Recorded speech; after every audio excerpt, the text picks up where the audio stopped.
Thank you very much. Thank you, everyone. Such a joy and a great privilege to be here. And I want to thank my friend, Dr. Nee, for it's such a joy that we are doing this because um, God has really, really made us come this far.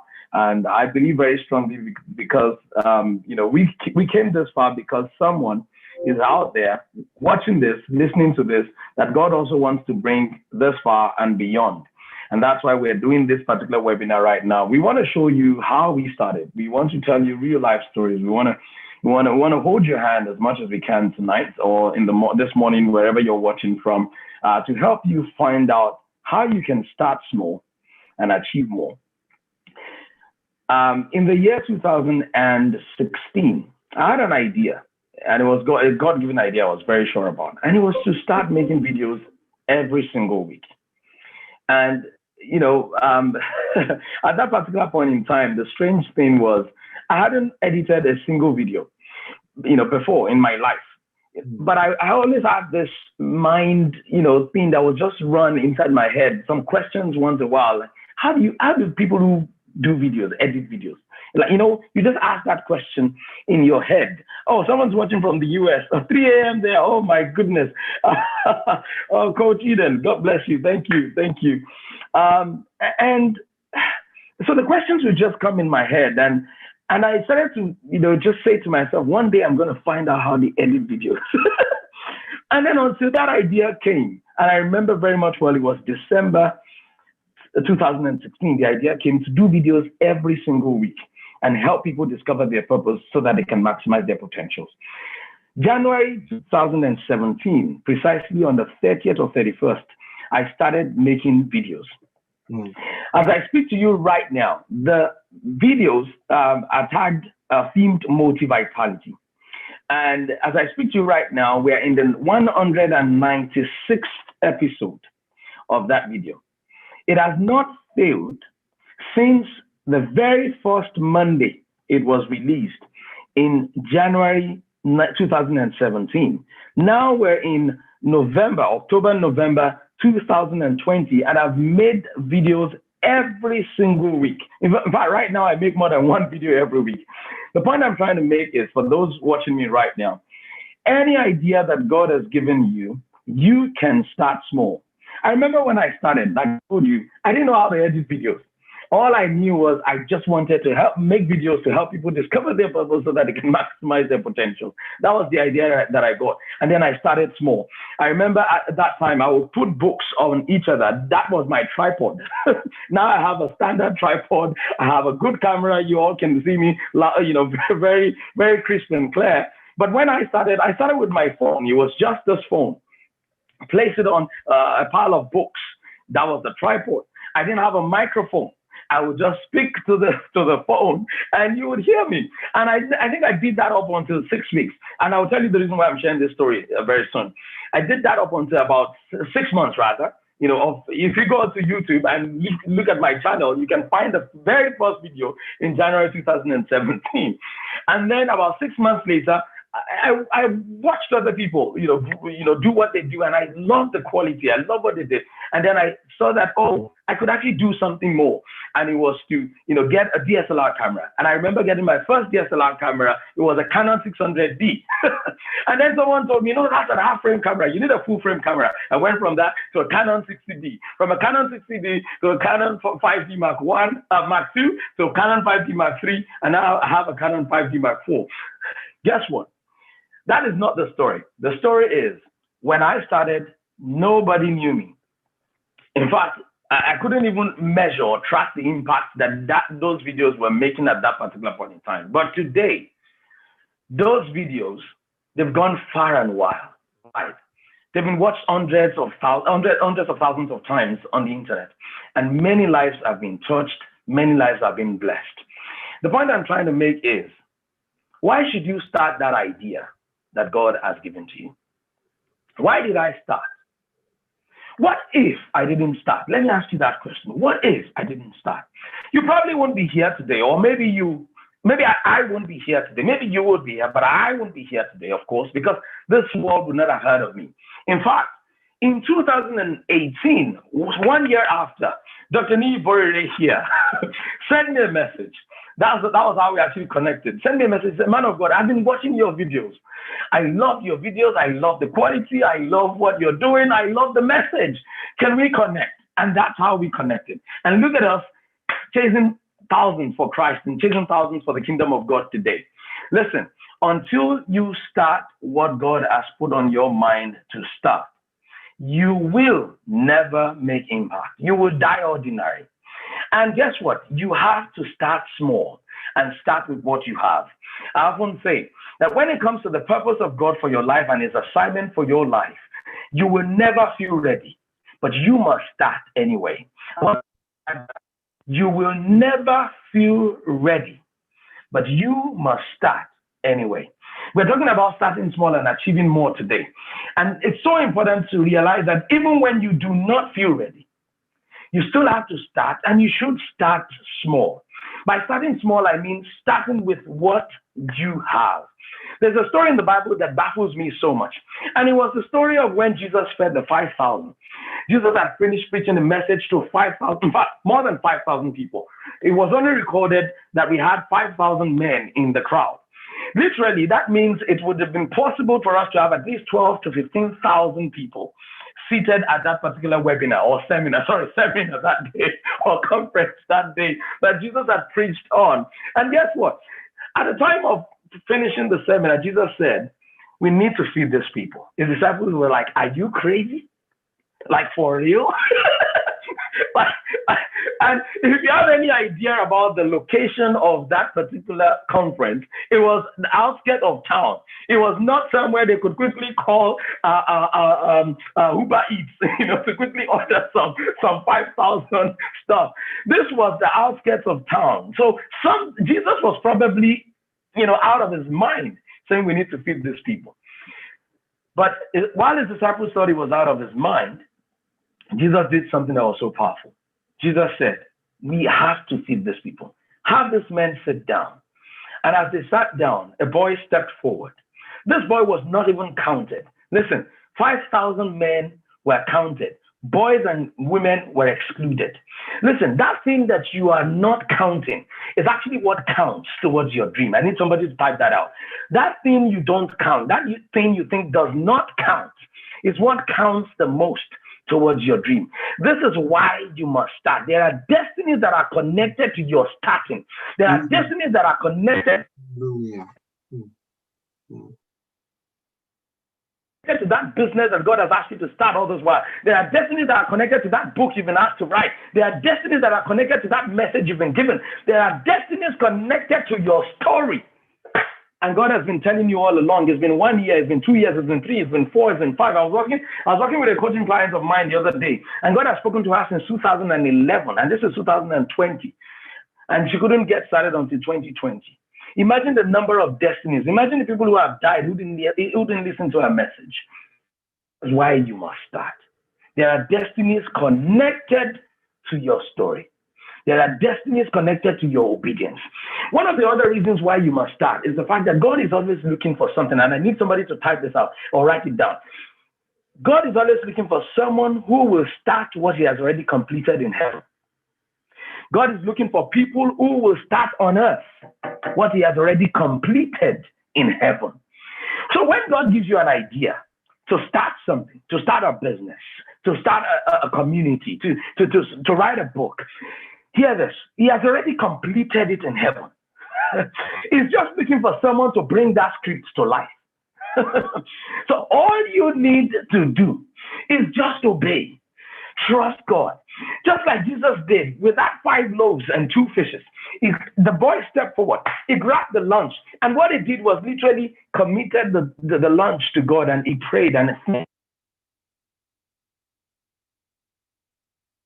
let me say that again. When I started, I only had a microphone. I didn't have a microphone. I only had a phone and a pile of books. But I was grateful for what I had.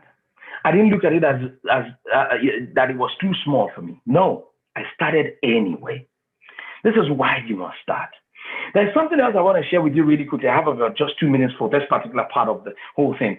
In the book of Matthew, chapter 13, Jesus said something that was very powerful. The Bible says, and he put forth a parable to them, saying, the kingdom of heaven is like a mustard seed, which a man took and sowed in a field. If you know a mustard seed is is in fact is so. I wish I had one. It's so tiny. And the Bible is saying that is what the kingdom of heaven is like. But it doesn't stop there. Which the man took and sowed. Your starting is a planting. Let me say that again. Your starting of any idea you've been given, of sharing your story, of writing that book, of doing that very thing God has laid on your heart to start, is a planting of a seed, of your own mustard seed. And if you would dare put it in the ground, if you would dare just start, if you would dare just be grateful for that mustard seed, if you would dare just obey, if you would dare just trust God and put it in the ground. Oh, when seeds go into the ground, it would have to die. There will be times you feel like you're dying. There'll be times you feel like no results are coming. There'll be times you feel discouraged. There'll be times your enthusiasm will dwindle and your passion will fade. There will be times you will feel and ask yourself, why did I start? And this is why you must know why you must start. You must know why you must do that thing. And the why is very simple. Every time God gives you an idea, there are lives he wants to touch. There are destinies he wants to connect with. And you are that link between God and the people he wants to connect to. You are that link between humanity and divinity. This is why you must start. I hope this has blessed you. Let's go into the next part of the session. Amen. Wow. Why you must start. I hope you're getting something there. I hope you're getting something. Oh, yeah. God, that's remarkable. Now, I just want to encourage, if you're there, make sure you're connecting. Make sure you're not distracted. Make sure you are connecting. Make sure you're picking something, you're taking notes, you're paying attention, because what we're sharing today, we're sharing from our spirits, we're sharing from the depths of our souls, from our hearts, and we're not talking about things we've not experienced. All right. John said that which was from the beginning, which our hands have handled, which we have seen, which we have heard. Our hands have handled of the word of life. Peter said we were eyewitnesses of his majesty. So when we tell you these things, we're not telling you cunningly devised fables. We were eyewitnesses of his majesty. Now, what we're sharing with you today are not things we do not walk in. So we're not telling you things that we are not manifesting. And so there's a legitimacy to what we're talking about today. Now, I will be talking about why start small. Now, Dr. Ekundayo has talked about why you should start, and I hope you got something there. Now, I'm going to just blow that up a little bit and emphasize on why must you start small. Now, in order to understand why you must start small, I'm going to introduce a doctrine, and this is an original doctrine. I call it the doctrine of originality. The doctrine of originality. Now, I'm going to go a little bit academic on you right now, but that's okay. I'm going to share my screen. I've got some slides to share with you to just expatiate on why, you should celebrate your originality. All right. Now, because original ideas are often small at the beginning, and you may not understand the reason why you must launch now that you are small, because when things are original, they are often small. Original products, original ideas come in small packages. Write that down. Original ideas come in small packages. And listen to this again.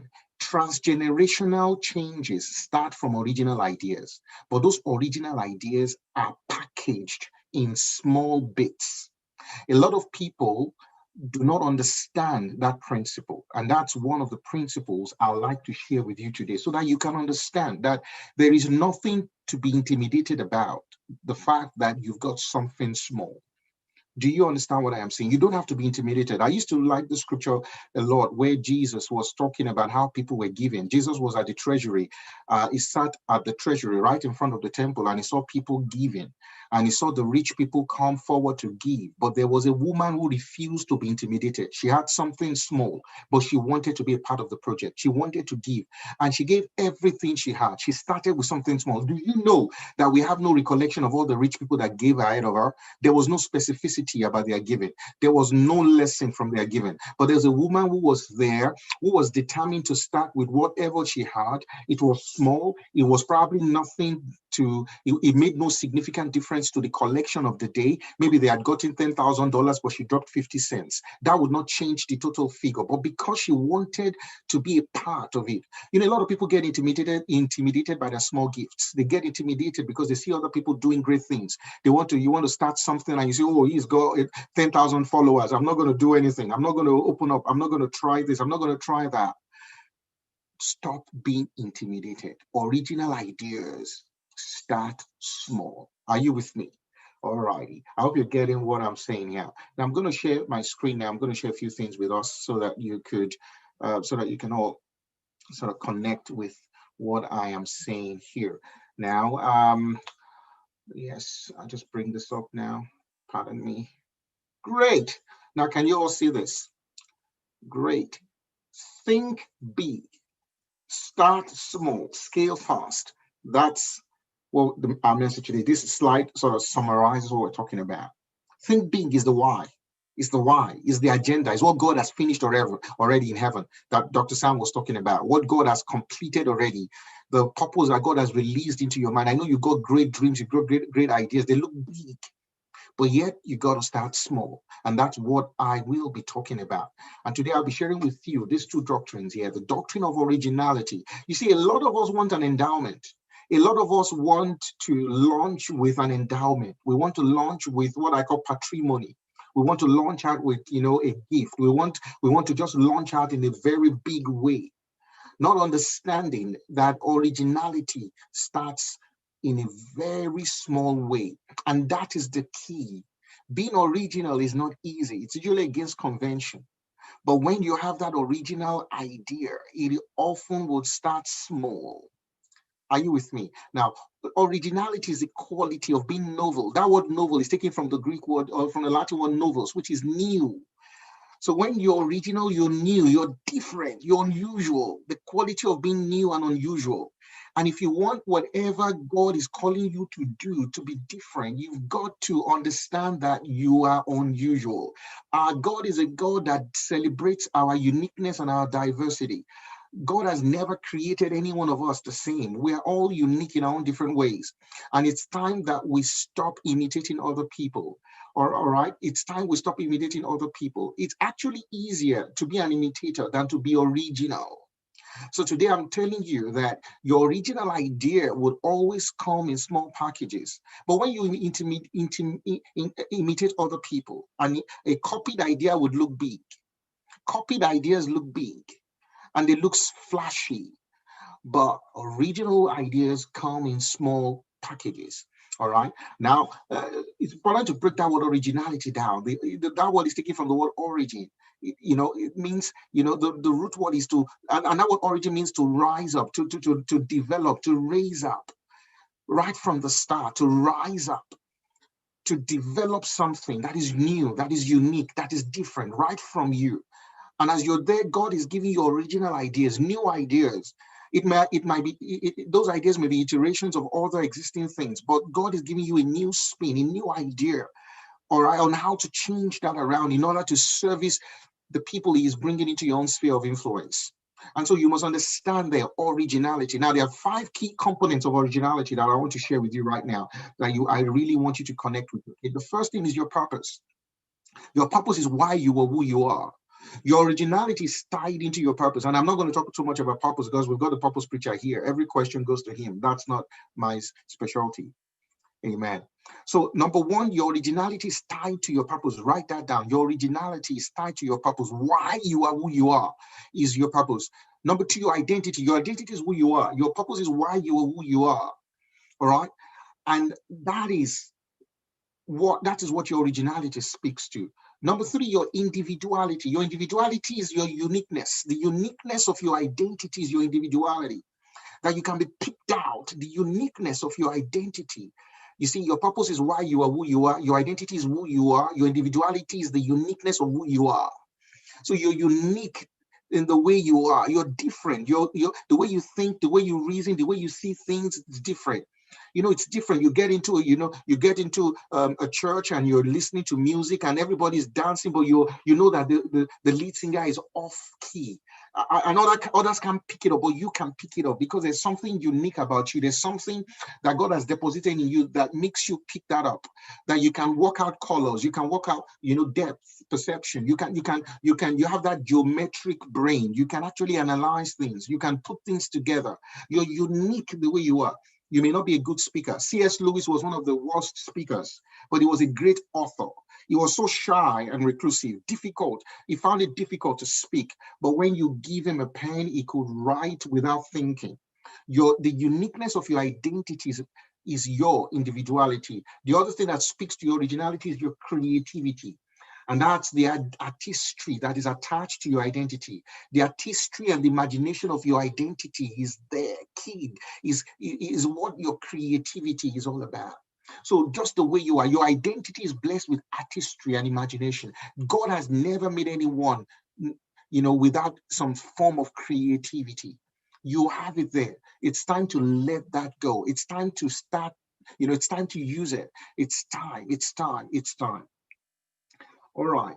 And I just like this, image here, which looks at the brain, to be creative is to be different. There's a part of your brain that would make all the calculations. How can I do this? It's not going to work. That's logic. Tells you, oh, yeah, I can't do it. There's a part of your brain that looks at that dream, looks at that project, looks at that instruction that you received. That part of your brain says, no, I can't do it. But there's a creative part which is renewed, which is changed, which is seeing things the right way. And that's telling you can do it. You can do it. And the final thing I'll mention there is independent thinking. To be original is to think independently. You cannot be original if you have mob mentality. If you follow, the crowd. If what appeals to everyone is what appeals to you. If you don't have a little bit of skepticism about, mob, about pop culture. Not that what appeals to everyone does not necessarily appeal to you. You're quite different in the way you think. You are independent. You don't just follow someone because everyone follows them. You have a different streak to you. And that's very important if you're going to be original, because all people with original ideas are independent thinkers. Look at that. Originality is the best form of rebellion. Mike Sasso said that. To be original, sometimes you have to go against the norm. You have to say, I don't have to do it the way everybody does it. I can be different. I can be unique. I can be different. It's to go against convention. Originality is also being different from oneself. All right, you making a decision that, yes, I'm going to be different from myself, the way I've been taught, the way I have been brought up, the way I've been, to be original is to unlearn. There are a lot of things that when God gives you that original idea, you got to unlearn a lot of things, to unlearn and to clear those things and be different. All right, now I'll stop my screen there and I'll just go back. I hope I'm communicating with someone right here. I hope you're getting it. If you're getting it, I want you to put something in the chat box and say, yes, you're speaking to me. You're speaking to me. Yes, you're speaking to me. If you're getting something there, put it there. You're speaking to me. Yeah, thank you so much for those words. Yes. Yes. Good.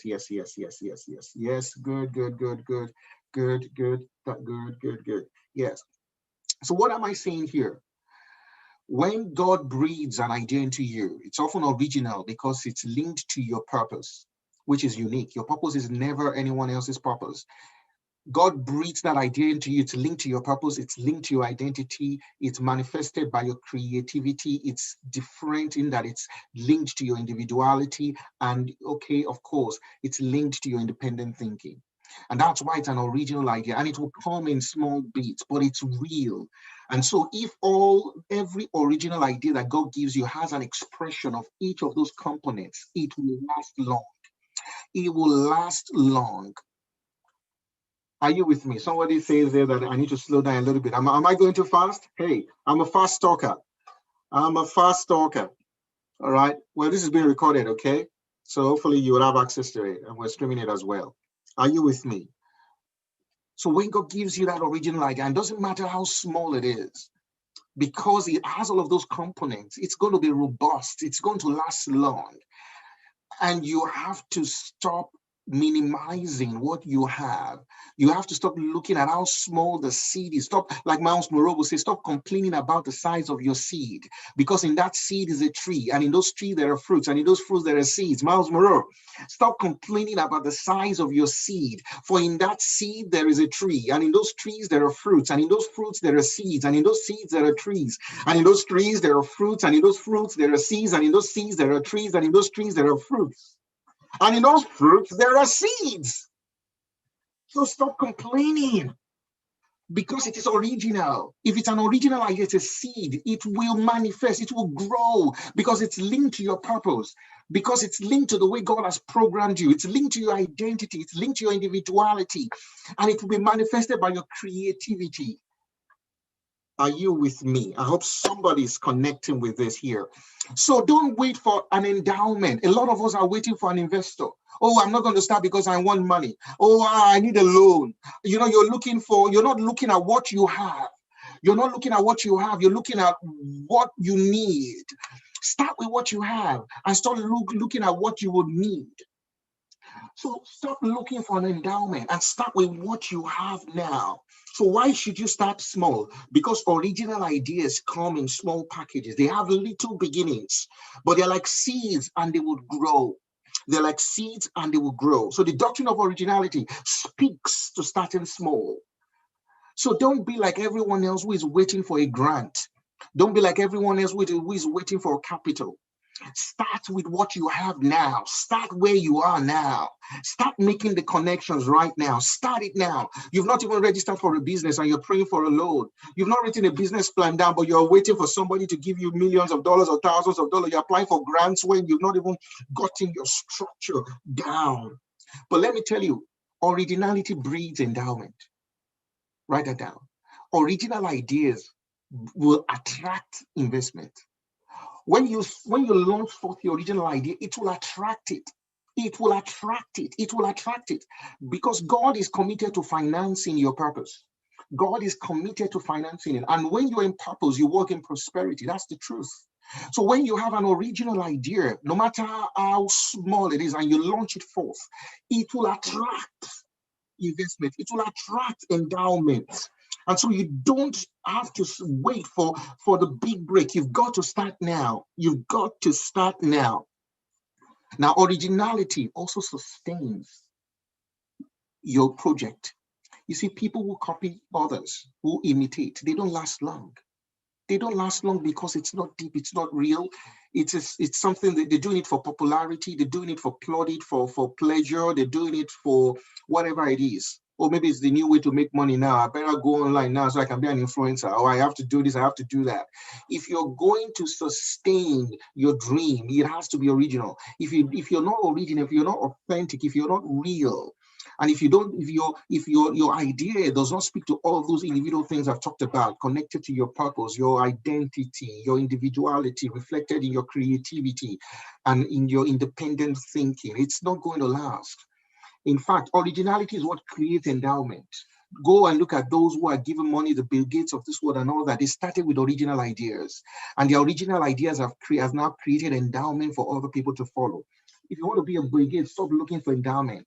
Look at those things that God has, deposited on the inside of you, the originality of your ideas. I wrote down here, transgenerational businesses have to be original in order to be sustained. Transgenerational businesses are often original, and that's why they can last longer. Now, in the next part of my speech, or my talk, I will be more practical and I'll share a few examples, but I've got to stop there right now. So I've just finished the section on why you should start small. Yeah, thanks. So I will hand over back to Dr. Sam. Awesome. Thank you, Dr. Nee. That was amazing. That was powerful. Many people do not, start whatever they've been given as an idea because they're looking at other people and they are trying to start where other people have started. No, they're trying to start where other people are. Don't start where other people are. Start where you should start from. Start with what you have. Be original. Do things. I'm not saying that you shouldn't learn from other people, but don't use someone else's revelation as your own genesis. You have to start from your own genesis. You've got to be original. You've got to run with the seed that God has put on your inside. Powerful. Thank you very much. In this part of this session, I'm going to be talking about when you should start. We know that you're going to have that question. So when should I start? Dr. Sam, Dr. Nee, I've got this idea. It's a powerful idea. I know it's going to be transgenerational. I know it will, it will be amazing. It will be this, it will be that. But when should I start? Can I start now? And that's the question I want to answer at this particular point in time. You remember that story I told you about when I conceived the idea to start doing videos every week to inspire people into their purpose so that they can maximize their potentials? Listen, I did not feel ready. I did not feel ready. In fact, I'm going to share with you a confession today. To be very frank, I did not start out to be doing videos every week. I did not start out to be doing videos every week. I just said, okay, I'm just going to be doing videos once in a while to encourage people. That was the original intention. But then I released my first video. If you want to find out this truth, you should go to the very first video. Go to my Facebook, and you will find there's one comment by one young lady, and that young lady is watching this webinar right now. I won't mention her name. She made a comment very powerful. She said, Dr. Sam, how often, this was exactly the question she said. She said, how often should we expect these videos? And I remember going to my wife, I said, okay, we have started now, we're in trouble. I thought, somebody is asking, how often should they expect these videos? And literally, because I couldn't reply immediately. It's not one of those comments you just, and reply to. I sat down, looked in my spirit, think deeply about the process. And boldly I said, weekly. And I must warn you, at that time, I did not feel ready. So when should you start? Number one, when you get the idea from God directly. Every time God launches an idea in your heart, if it doesn't say don't start, it means you should start. It means you should start. Unless God says, oh, hold off. The moment the idea comes to your heart, just start. Influence Conference, one of the conferences that many of you who are here right now may have attended just a month ago. I think that was in August thereabout. It was an idea that God gave to my wife and I. And it just came and dropped and said, why don't we have a virtual conference that helps people enter into transgenerational impact and influence? And we're going to do it every year. And we thought, okay, the first one we're going to do was, physical. And God said, no, it's virtual. And we didn't know how we're going to do it. We didn't know where the money was going to come from. We had no idea. Literally, had no idea. All we just had was just a single idea: do a conference that helps people enter into transgenerational impact and influence. And then we obeyed. And as we took the first step, hear this. This will set someone free. God leads us in steps. And somebody should have me type that out. God leads us in steps. The next step will not be revealed to you until you take the first step. Let me say that. Until you take the first step. And when you take that step, the next step will be revealed to you. And when you take that step, the next step will be revealed to you. And when you take that step, the next step will be revealed to you. You know why? Because God wants you to trust him every step of the way. Did you get that? God leads us in steps because he wants us to trust him every step of the way. So again, when should you start? Number one. When, and number two.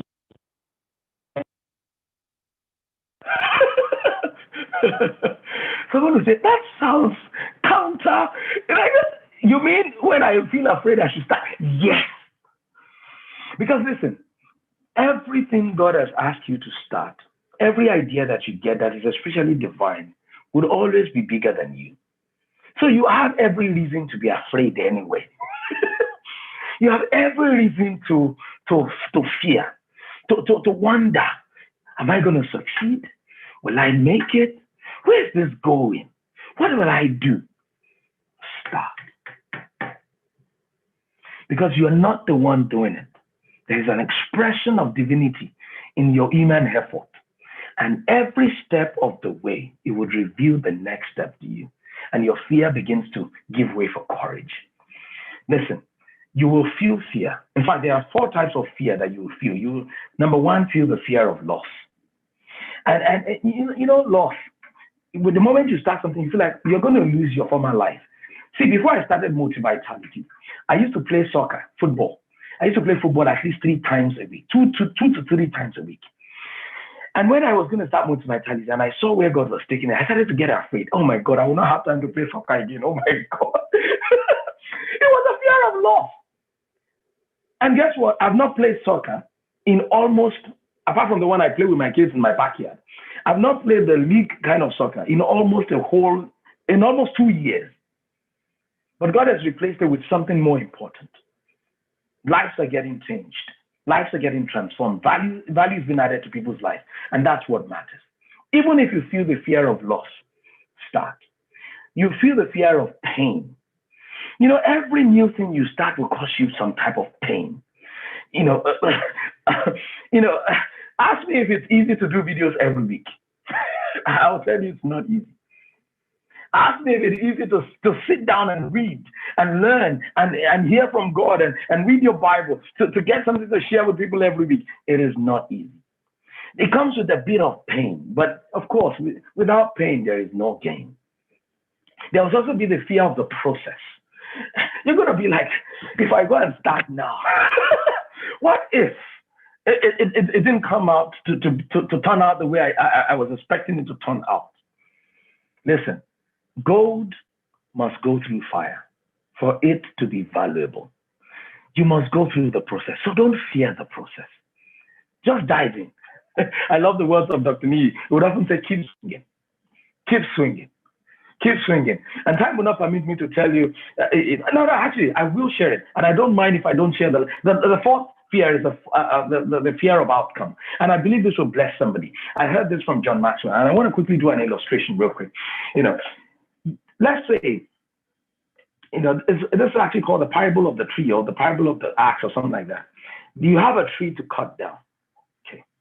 And you have an axe. Of course, the very first day or the very first time you swing to hit the axe, the tree will most likely not come down that day. Am I correct? If I'm correct, put it in the comments. Say correct. Aha. But if you will be consistent enough and you hit that tree in the same spot consistently, you go there today, you hit it once. You come back tomorrow, you hit it in the same place. You come back the next day, you hit it in the same place. And you hit it, and you hit it, and you hit it, and you hit it. That's the process. One day, the tree will fall. Listen to me. I started Multivitality January 2017.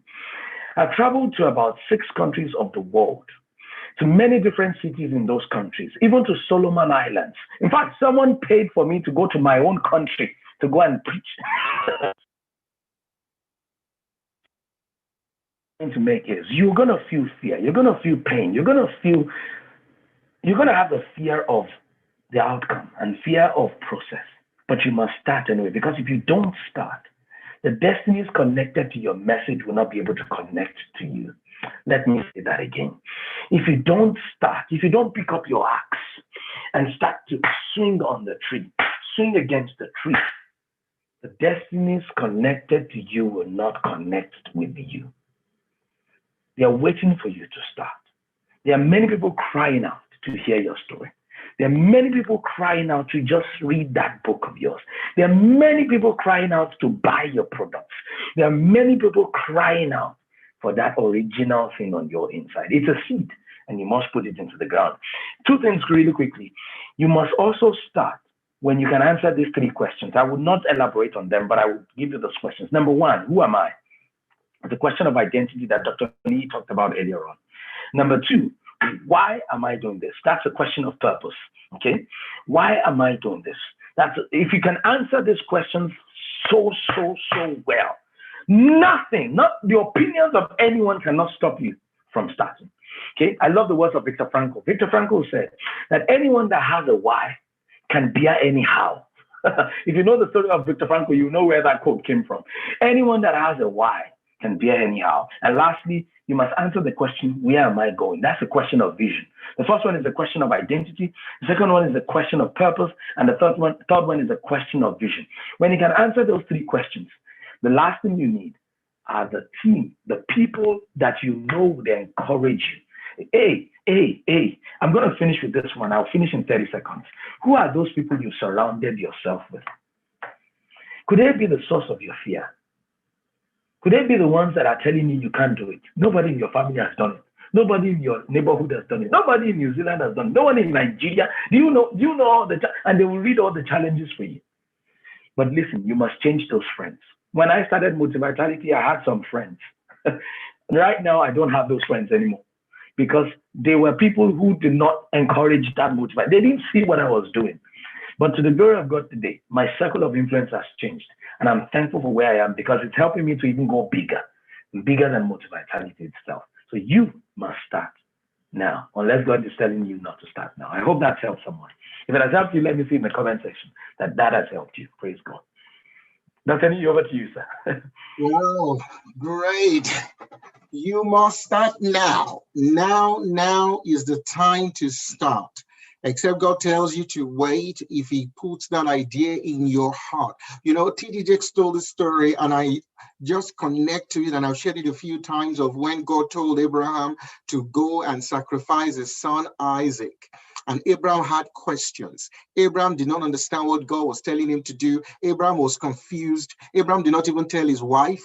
He didn't even get permission from his wife, the woman who had waited, the woman who conceived during menopause, the woman was confused about having a child. She gave her slave, our Agar, to her husband. The woman who had gone through 9 months of pregnancy in old age with a backache. She probably had a difficult labor. She probably had difficulty breastfeeding. She probably had now this young man, Abraham, got out of the house early in the morning, took this boy on an ass to sacrifice him. The young man was also worried. He said, Dad, where is the lamb? I can see the fire. I can see the wood. Where is the lamb? But Abraham said, listen, just one step at a time. Just one step at a time.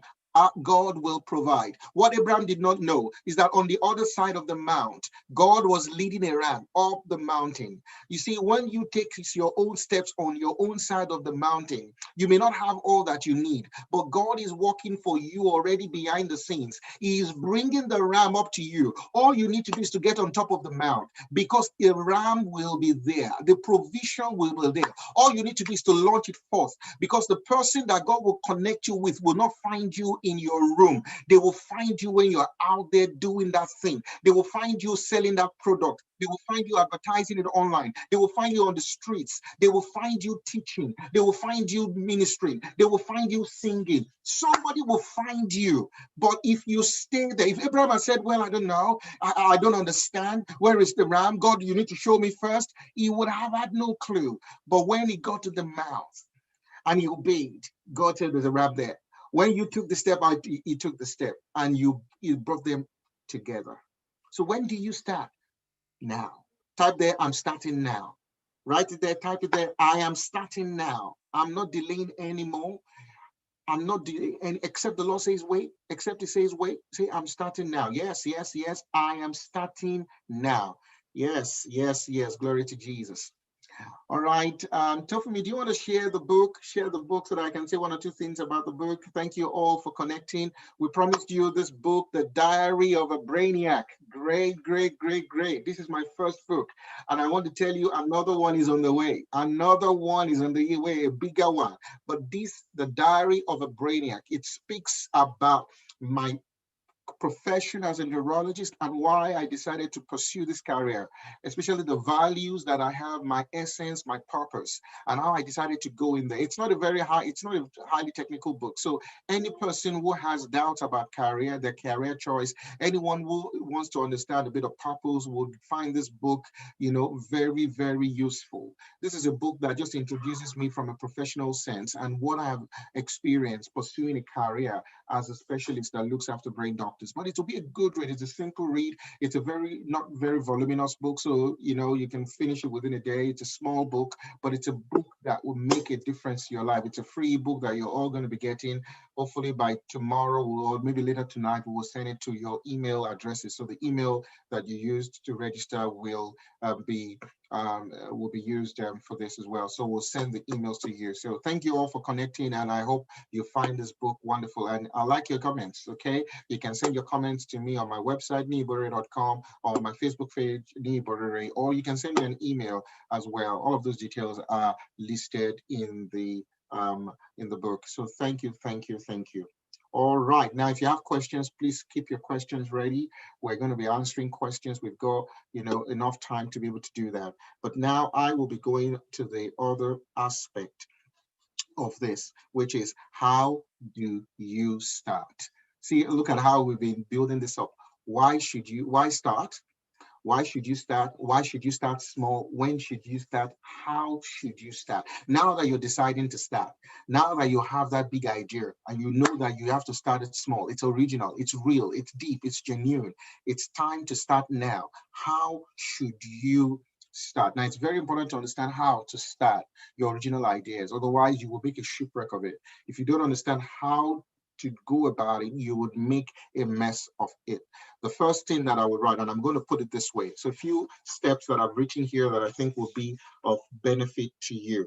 And I will just read everything out first, and then I'll take it one by one. Number one, document it.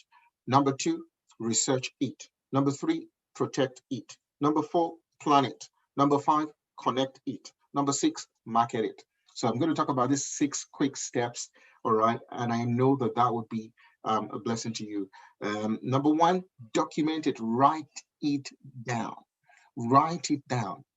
When you document someone said, and I'm sure it's a very familiar, quote, that the faintest ink is better than the sharpest memory. Always have the habit of writing down ideas. When you get an idea, you write it down. You write it down, and not just write it down in a simple way. Once you write it down and you breathe on it and you just reflect on it, Coach Eden is here, and from some weeks ago we're sharing together, and she told me how she just got an inspiration one night, and she just took a pen and she was just writing. Recently we had a session with Fela Drotoye who said he wrote a whole book just during a Q&A session and a program the ideas just came to him and he just started writing. Sometimes just holding the pen or just taking your notepad and just writing as God breathes ideas into you, you will just be amazed about how things will flow through you, especially when you have the Spirit of God on the inside of you. God will just continue to breathe into your mind and you just get inspiration and revelation. So you must make a habit of documenting things. Number two is to research it, to always do your research. Research is very important. You see, it's the glory of God to conceal a thing. It's the honor of kings to search it out. When God reveals something to you, you've got to take that time to research it out. Once you understand the why of what God is calling you for, what God is putting into your hands, you must research it. You must go out there and find out exactly what's going on. How are other people doing it? What's available, and how can I do this? Most of you know I'm a neurologist, and by God's grace, I've got a successful private practice here in Sydney. And I remember when I wanted to start my private practice, it was, I was working in a private practice, so I knew what a private practice would be like. But one of the problems I realized with the private practice was that even though I was getting good wages from it, I had nothing. I didn't own it. And so I realized there that my colleague owned it. He's a senior colleague, older than mine, old enough to be my parent. He's had the practice for over 20 years. And I joined them when I was doing my PhD. So I I worked there for a few years, and I realized that I was bringing a lot of patients there. They were making a lot of money off me in the commissions I was paying and everything. But I realized that if I walked out of that place today, I would walk out with nothing. I owned nothing, just the salary that I've earned. And I realized that, oh, so what is valuable in this is not just working for a salary. I want to own a business. That was the first time, and it was in working in that place that I realized that, wow, I can, this is valuable. The patient records are valuable. The notes that I write and I take of the patients are actually, it's money. Their details is money. Their email list is money. Their contact details, that's money. All their medical records in a private practice, that is it. And not the salary that I earn. That was when it started to dawn on me that, oh yeah. And so when I decided to start my private practice, I had nothing to start with. I had no patients. Nobody knew me. I had no name, no connections. And in our own practice, I had to we work with a referral system. So, in this part of the world, in Australia, as a specialist, you can't just walk into my room for treatment. You have to be referred by your general practitioner, your family physician. You have to be referred by somebody to me. So I'm not allowed to see you without, it's a referral system. And so very quickly, I did the research and I realized who are the people that would bring business to me? My fellow GPs or my fellow, doctors, colleagues. So those are the people I need to, because I can't market. And in Australia, we can't market to patients. I can't go on Facebook and say, oh, I'm Dr. Burire, come to my practice. I've got healing powers. I can't do that. So I have to talk to the GPs. I have to go there. So I started doing all the research. So the first thing I did was to call different places where I could rent rooms because I needed an office. Where can I rent? Where can I get a space? I started calling around. I just, I would take the phone and I'll just look at all the different practices. Please, I want to start a practice where you are. And I got a lot of rejections. Oh, we don't have space. Oh, blah, blah, blah. Or some people would say one ridiculous amount. And it was just difficult. Until one day I called the private hospital near me, which I've been avoiding because private hospitals are very expensive to rent. And I called and I said, I'm going to ask. I took the bold step and I called them and I said, I want to, you know what I said? I said, I want to speak to the manager. And I was shocked. They said, yeah, come over and speak to the manager. And I said, hi, I want to start a private practice here. How much would you rent out the space for me? And the lady said, whoa, what is your specialty? I said, neurology. Neurology? We have been looking for a neurologist to open a practice here for years. You know what? I'm going to give you 12 months rent free. 12 months with free receptionist support, free phone line, everything, stationery, 12 months. Amazing. That was about the 6th or 7th place I called. Thank God I didn't give up. Thank God I kept calling and I kept calling because I just felt I needed to start this. Let me tell you, for the first 12 months of my business, I paid no rent. I paid no salary. I had no outgoings. All the income I had, I was investing in marketing and all that. And I'll come back to marketing there. But you see, that's why you should start. That's why you should listen, the worst you can get is a no. The worst you can get. I have learned this. Some of you know my story and you will get to know me later, that I have what I call professional begging. Let me tell you, I know how to approach people and ask, and you must learn how to approach people and ask. The worst you will get is a no. Some of you are scared to go and bargain and ask for a raise and ask for a promotion or knock on a door and ask. And that was what I did. I kept asking. I kept ringing because I knew that I wanted to start. So I did my research. I knew exactly the locations I had to be in. I knew that if I wanted a practice that would be sustainable, I needed a place where patients can park. I can't get a practice in a place where people will be struggling to get there. It has to be close to transport, public transport, because a lot of my clients are people who would need, assistance. Some of them are on wheelchairs. Some of them are four-wheel walkers. Some of them have, some form of disability. So I needed to be in a position in a location where there was, access access to parking. I also needed a place where people can get other investigations. So if I needed an MRI scan, it's just next street. If I need them to do some blood tests, it's not too far away. I don't want them to to travel far and wide to get all the things. I just needed to be strategic. All right. And so I did the research. I didn't just go out and say, yes, I'm going to start a practice in my house here. All right. Nobody will come, because by the time, where will they get parking? All my neighbors will start complaining, blah, blah, blah, blah. Do you understand? So that's why you got to research your idea. You can't just say, God, I said I should start. Dr. Akundaya said, start now, start now, start now. And then you turn your house into a saloon. The council will come and knock on your door. Oh, well, except you're maybe in Nigeria, I'm not sure. But that's just the reality. You've got to do your research. You've got to ask questions. You've got to go online and find out what's obtainable and what people are doing. You know what I had to do when I didn't know what to charge people? I decided to, you know what? I got somebody to call all the practices around. What would you charge? And I made sure I never charged above, because I was starting afresh. I made sure that I set my price right. You got to get the price right. Get the price right. I knew exactly the kind of price. I knew the kind of clients I wanted. I wanted younger families and retirees who had, cash. I didn't want to run, a free service, charity service. No, business. This is business. And so, because I knew I wanted to do business, I knew what I wanted. At the beginning, I could have done a free charity. Everybody come in, blah, blah, blah. No.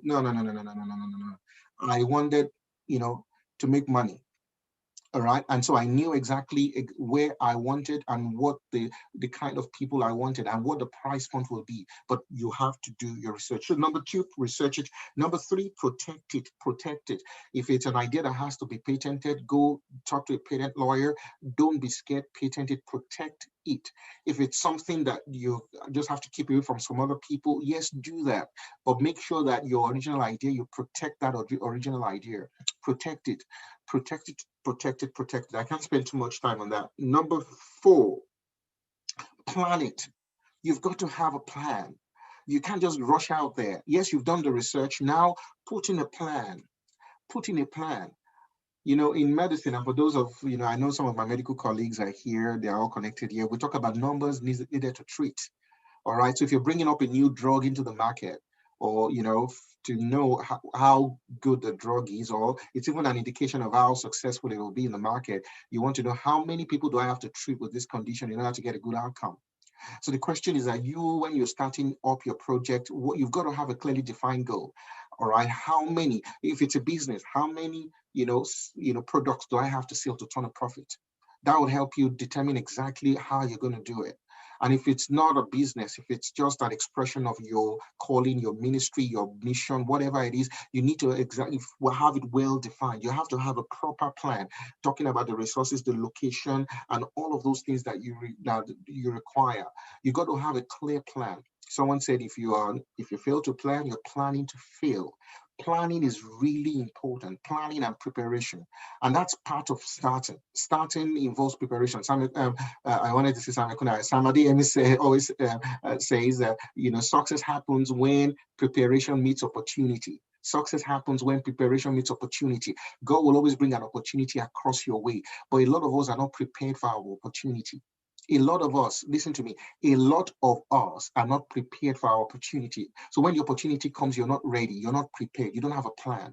All right. You start a business, there's no clear plan, you don't even know, you don't even know the figures, you don't even know how to put everything together. If you need help, seek for help.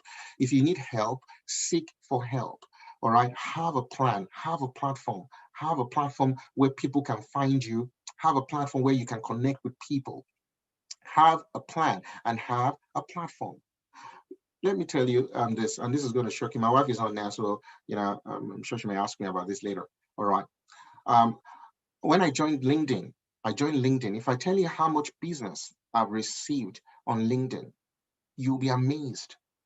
You will be amazed how much of my income I've come by being on LinkedIn. And if you go on LinkedIn and check my profile is not remarkable. I don't post often until maybe recently.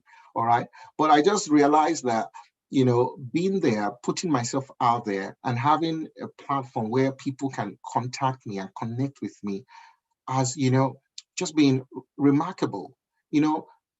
Just before, I hope you guys are all listening. If you're here, if you give me thumbs up, let me see it, just to make sure people are there. Are you there? Are you there? Are you there? Are you there? Are you there? All right, say something. Tell me how. Use one word. One word. Let me see. You are here. Yeah, good. Say one word. How are you enjoying it? Say one word before I talk about my LinkedIn experience. Great, fantastic. Yes, Divine says A++. Good job. Awesome, beautiful. It's going great. Love, love, love. Great. Yes, fantastic. All right. Okay. Now I know you're there. I know you're there. Now let me tell you this. Do you know that someone just contacted me, a recruiter. This guy just started this business. It's a telehealth business on LinkedIn. And he had this idea of using Zoom, incorporated Zoom into his platform to provide services, medical services for people in remote areas in Australia, of course. And he contacted me and everything. And it's, I just felt, oh, should I? Okay, well, I responded and we started chatting and he said, okay. And I negotiated hard. And one very good thing about me is that I know how to negotiate. Like, I can strike a very hard bargain. I made sure that what he wanted me to take as a commission, I slashed into half. But because I realized the way he was talking to me, he was so desperate to have me. So I said, okay, if you're desperate to have me, you pay more to have me. So I joined this platform. This guy was not making any money. In fact, the telehealth thing his business was about to collapse. Not only was it about to collapse, the Australian government was even thinking of scrapping telehealth because they felt a lot of people were not using it, only a few people in the remote areas. Then COVID happened. COVID happened. And then boom, the business just skyrocketed. And then this guy started, he will call and say, please, I need doctors. I need people, please. I need people. There's so much business. And it's just remarkable that, I'd stay in my home and I would see patients all day. And I'll make as much money as I would make going to the office and not, all of that. So, but that was only possible because I had a platform. I had a brand that was out there. I put myself out there. My private practice was there and I was available. My services were being advertised. And that was how it was able to connect with me. All right. And that leads me to the next thing. And actually, that's where I was actually supposed to say this. Connect it, network. And I wrote there, ask boldly, negotiate. There's nothing wrong about making a bold demand. Of course, don't go too crazy, but then be bold enough to say exactly what your value is worth. All right. And connect. Somebody found me on LinkedIn and said, please, can you come over? And I told them, blah, blah, blah. I'm telling you, the first time that I ever earned $10,000 in one day was through LinkedIn. One day, not month. $10,000 in one day. I'm not saying that to project my self-image. I'm telling you to let you know. Some of you on LinkedIn and your profiles are rubbish. All right. And you just put there, you put there Dr. blah, blah, blah. How would I put it? Serving my community. Like I see some of those profiles, I'm like, whoa. Who wants to hire somebody who is serving their community? Do you understand what I'm saying? You have to put yourself out there so people can find you, so that when they search, they can find you. Use keywords where people can can find you. So connect with people, ask with people. Do you know that when I wanted to start my practice, and I'm using this very good example because that's, the kind of business I run, I approached somebody. And I told him, I said, listen, I want to rent a space in your room, okay? I know you have a place, you have a room. Can I rent an office there so I can? And he said, okay, I'll get you to rent the office, but I'm going to take 50% of all that you earn. This was somebody that I respected, 50%. And I was so keen, I was about to start. That was before the hospital offered me the rent-free, Thank God I did not settle for that. This was somebody that was my senior colleague. He was also a neurologist. We were in the same department in the hospital here at Liverpool. He was somebody that I considered very close, and anytime I haven't had any trouble, I would, speak to him. And he looked at me eyeball to eyeball and wanted half. I was like, wow, this man is bold. With all the money you've made, he's in his 60s. All the money you've made all your life, you still want to take half of this your small boy's stuff. And I looked at him straight away. Thank God for the Nigerian blood I have in me. Like, I've come here to hustle, man. I'm not here to, I said, no. I said, I'm sorry. I said, no way. 50% for your children's inheritance. Because I looked at him, I'm sure he's just driving a Toyota. Doesn't need money. All right. For your children's inheritance. No, I'm not going to swear for your children's inheritance. All right. I knew what I wanted. And so I negotiated. So you will connect with people that want to take advantage of you. They will ask boldly. Do you understand? And anybody that negotiates with me, ask Dr. Ekundayo, he's my coach, he knows. Before he can get any cent out of me, we talk, we negotiate it. And if you know, I even tithe him because I'm a Levite. I'm a pastor. I will tithe. I'll take his tithe on it. He's laughing. So you have to be smart. You have to know how to negotiate. Otherwise, people will take advantage of you. The final thing I'll mention there is market it. Market the idea. Make a list of what you need. Do you know that when I started my practice in, for those who live in Sydney here in Fairfield, one day, because it was brand new place and I just didn't know anyone. Actually, what I did was that I took this bag. In fact, the bag is here. Look at this bag. It's a traveling bag. All right. I took this traveling bag and I'm not even sure what's in it now. I think some of my materials are in it. Wow. I didn't plan for this. Whoa, yes. I've got materials here. See, this is a note, a referral pad, Southwest Neurology with my brand. I printed about 500 copies, okay, of it. Oh yeah, I found something. This is my profile, my professional profile. You see, Stephen, I'm so sorry, but I will just show you. I will show you this because you understand what I'm talking about. All right. So let me see if I've got one that's open already. No, I'll get the scissors just a moment.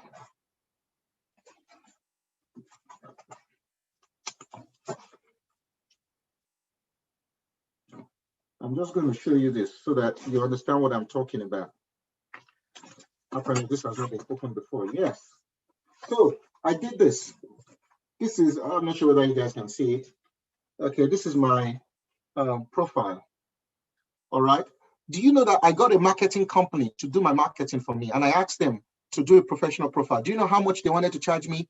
$1,500 to do this profile. What did I do? I just went on PowerPoint. I'm not even power. This is PowerPoint. All right. This photo was taken in church.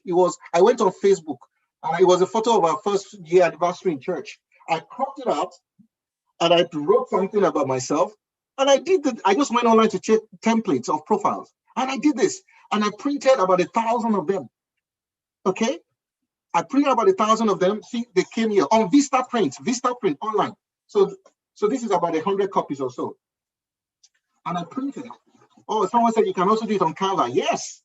Well, I didn't know about Canva then. All right. I did this and I put it in a bag and I kept knocking on doors. And I just did it. I wore my suit. Of course, I wore my suit. And I would go there and I would knock on doors and I said, please, I'm a new neurologist in town. I'm starting a new practice. Please, can you just give this to your doctor? And I would leave copies with them. And I kept knocking on. In fact, the day I went, it was cold. It was in winter. I can't forget that day. And a lot of people, some people will keep me waiting for long. They'll say, just wait there because I wanted to see their manager. And I felt, oh, this person. Some people treated me with disrespect. You know, being a Black person as well, they don't expect, some people treat you differently when because the way you look. But I didn't allow that to bother me. I kept knocking because I knew exactly what I wanted to do. Okay. But I made sure that I planned, I prepared, and I connected with people. So if you're going to start, how do you start? You document it, you research it, you protect it, you plan it, connect it by connecting with people, market it, network, set up a website, have a website. People, that gives you sort of a bit of, gives you credibility. People can go and check and make sure your website, because that's a window these days. Do you know when I started my practice? Because I am only one of 2 Black neurologists in the whole of the country. So when I started my practice, in fact, no, when I was in a former practice where I was working and earning a salary, I still do 1 day session a week there.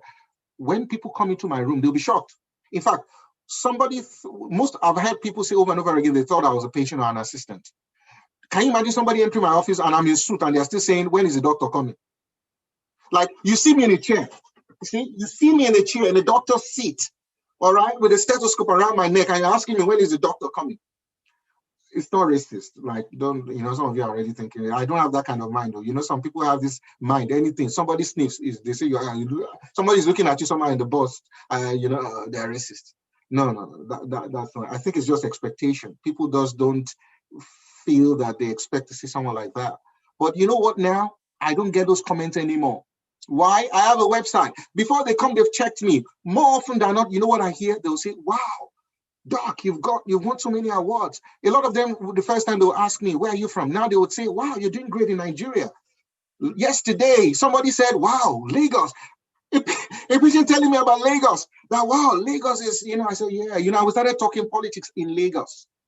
And how did he know Lagos? He's never been to Lagos. He said he's never been to Lagos, but he searched my profile, realized that, I'd done some things in Lagos, and then he went to Google Lagos and then found out that there were riots in Lagos, and this white man was talking to me about Lagos. Are you with me? So you've got to do that. Well, I've got to stop there now. Okay, so start it. That's my last word there. Start it. Document it, research it, protect it, plan it, connect it, market it, start it. Okay, I'll stop there. If you've gotten something, I want you to put it out there. Write what you've gotten. Write what you've gotten there. Yes, yes, yes. Write it there. Let me see whether you're following me. Yes, just write it out there. Let's see in the chat box. This is superb, Taiwo. You're gonna thank you. Ola, love the passion. That's great. Great. Keep knocking. Yes. Great. Keep knocking. Connect it. Yes, connect it. All right. Great. This is amazing. Great job. All right. So I'll pass on now. I think the last session we'll be talking about here is achieving more. Dr. Sam, do you want to say something? Hello, sir. Can you hear me? Yes, we can. We can. All right. You've covered all this wonderful, amazing things. But just one thing I want to add, and it is the fact that please, when you start, be consistent. I love the words of John Maxwell when he said that all roads that leads to consistency, all roads that leads to success has consistency in them. All roads that leads to success has consistency in them. If you're not going to be consistent, please don't start yet. Almost, I can even say that. But you've heard Dr. Niyi's story. He was bam, bam, bam, bam, bam, emailing, calling. You must be consistent. The same thing with my Motor Vitality videos, consistency. Every week without fail, all roads that leads to success has consistency in them. You cannot negotiate on consistency and persistence. Hear this, and somebody should type it out. Persistence will help you get it. Consistency will help you keep it. Let me say that again. Persistence will help you get it. It would help you lay your hands on it. So if you're persistent, you will get it. But if you're going to sustain it, if you are going to keep it, then you have to be consistent. And that's why I want somebody to type that out. Persistence will help you get it. Consistency is what you are going to need to sustain it, to keep it. And consistency is not very easy. Because there will be days you will not feel like it. Ask Dr. Nee, there were days he didn't feel like emailing anybody. There were days he didn't feel like calling up anybody. There were days he was thinking, why am I doing this? Who sent me a message? There will be days there are days I don't feel like doing videos. There are days I don't feel like doing any video. There are times here that I've been sick and tired here, and I will get up and go and record the video and edit it and come back and sleep again. Why? Because I know that consistency will help me keep it. There are days I've been scheduled to travel out of the country. I'm talking about travel as far as the UK, and I will record 3 or 4 videos and edit them before I go, taking me about 10 hours, 12 hours, because I know the secret of consistency. Because it's when you're consistent that people, time will not permit us. I would have given you 4 or 5 things that consistency will help you to do, but we'll just stop it there and leave it there. All right, sir. Well, thank you so much. Wonderful, wonderful, wonderful. In the next 5 minutes, we would stop, and then we'll take questions for another half an hour, and then we'll be off here. But I just want to make 1 or 2 points here to you, or all of you here that you've been with us now for about 1.5 hours. Okay, that you always have to reinvent. Once you've started, how do you scale? How do you achieve more? You can only achieve more by, number one, being consistent, being consistent, being consistent, being consistent. Because when you start small, you will not see the big results straight away. I've shared this before to some people who are close to me and probably in our church that, my wife and I were also pastor a church here in Sydney, for those who do not know. And, the same month that the church was inaugurated was when I started my practice. I don't know why I did that. I absolutely do not know why. But I want to tell you, one of the lowest moments we had was when I came to church one week and I prepared a message I was going to preach. And it took me about 4 hours to prepare this message. And then I got to church and there were only 7 people. And out of the 7 people, my wife was there and our 2 kids and another family and one or two other people. I felt so down. I felt, wow. And I thought, because I thought we had printed invitation cards, we had invited people, nobody came. I remember standing in front and looking back, thinking people would come. Every movement I hear, I would turn back because I was sitting in the front, hoping there was someone else. Nobody else turned up. And then God told me there that go in front of the church and preach to this 7 as if you're preaching to 1,000. I heard it clearly. And I went up there and I spoke with so much vigor as if you would think I was preaching in a stadium. And I sat there because I knew that we were going to grow. The growth was going to come. But then I just encouraged myself. The next day, on a Monday, I went to work with my suit and my briefcase. I had 3 patients booked for the whole day. 3 patients. None of them turned up. Nobody turned up. Nobody turned up. No money. No money. It's business. No sales that day. I'm telling you, I was down. I was like, gosh, is this going to work? Is this sustainable? These people don't like me. Those thoughts were coming. All these people are racist. They've not seen the black neurologists before. They've not done this before. Nobody wants to see me. Maybe the patients don't want to come. Maybe the GPs don't want to refer, But I just kept swinging. In my words, I kept swinging. I just keep at it. Just keep swinging. Just keep swinging. Just keep swinging.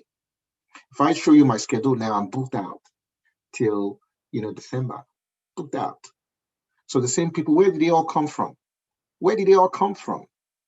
But I just kept doing what I had to do. And then the first person would come and say, wow, they'll be like, whoa, you are like my savior. And then word of mouth. And then the GPs, I had good attitude. I'll speak to them. I'll make sure that my letters go out the same day. In my practice, when I see somebody, the letter goes out same day. I made efficiency. And one of the things I wrote there was that, number one, I leverage on technology. And I'm encouraging you people, the same model you can put in your own business, in your own practice, in your own project, technology. On my mobile phone here, I've got access to almost 2,000 patients, 2,000 patients on this mobile phone here. All right. I can run a whole practice on this mobile phone here. Technology. And that's how I just started. I realized that why will I get computers and servers and spend thousands of dollars? No. So I got an online platform where they can host all the patient records, all the images, everything, and in a secure facility in Australia here. And I have an app. So I have a practice app right now. So do you know when people call me from the emergency department, they say, oh, doctor, this person we want to send them, can they follow up with you? I don't tell them, call my secretary. I book it right there because they may change their mind once they walk out of the emergency. They may feel I'm okay. I don't need to see a doctor there. I say, wait, no. I take out my app. I book it in straight away, type it in, bam, bam, bam. Appointment booked. All right. I leverage on technology. All right. And that just worked out well. And, and minimized my cost. My practice manager is a virtual, practice manager. I don't have a physical, person running my practice. Everything is virtual. And that way it minimizes my cost, puts into, and it helps me scale. Reinvent yourself, leverage on technology, whatever you can do with the online platform, use those platforms and join groups and connect with people that will help you advance that. And very, very important in order to be able to scale, you got to build a team. We've talked about that. Build a team, and then the investments will come. The investments will come. So I just say all of that again. Number one, be consistent in what you're doing. Be consistent, even when you're not seeing the results. Number two, you reinvent yourself over and over again. All right. Do you know, most of you know the story of Instagram. Instagram did not start the way it is now. Instagram started by, was started by somebody who just wanted to be able to share pictures in a bar. It was supposed to be like a, service to help people find the nice bar. So when you're in a bar, you're having a drink, you take a photo. So it was supposed to be that. But look at what it's turned into. PayPal did not start. PayPal was just a project of the company that started PayPal. All right. So sometimes you may start with something. What you may be starting with now may lead to something else. So don't just look at Twitter today. The company that started Twitter wasn't Twitter before, and Jack Dorsey was just an employee of that company. But because it was the one it was Twitter, that project Twitter, that saved the company. So always understand that you got to reinvent yourself. You leverage on technology, and you build a team around you as you scale. We've got to stop there in the interest of time. There's so much content to deliver, but I think we've got to stop there for now so that we can take questions. So thank you. So we can go to questions now. Dr. Sam, do you want to say something? No, sir. We'll go to questions straight away. Yes, great. So if you have questions, please put up your questions. We've got a question and answer panel there. So just put on your questions. Yes, we're receiving messages. Thanks. Yes, great. So this is time for questions. So you can type in your questions. I'm not sure those hands that are up. I assume they are, yes, we would probably allow them to talk. So if you want to ask the question verbally, then you raise your hands. If not, you can just lower your hands. All right. If you want to answer, so we assume the people whose hands are up are going to ask a question. Then you can also type your question. So we'll start with Tofumi, where are you? Do you want to coordinate this? Just take them one by one, those with their hands up, and then to ask their questions, you allow them to talk. Okay, fine. So we've got 5 attendees with your hands up. So I'll just go in order according to my list. So we're starting with Techno.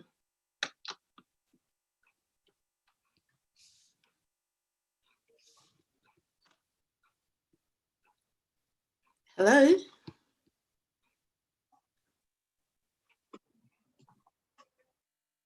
Hello? Yeah, probably let's move to someone else then. Yeah, move on to the next person.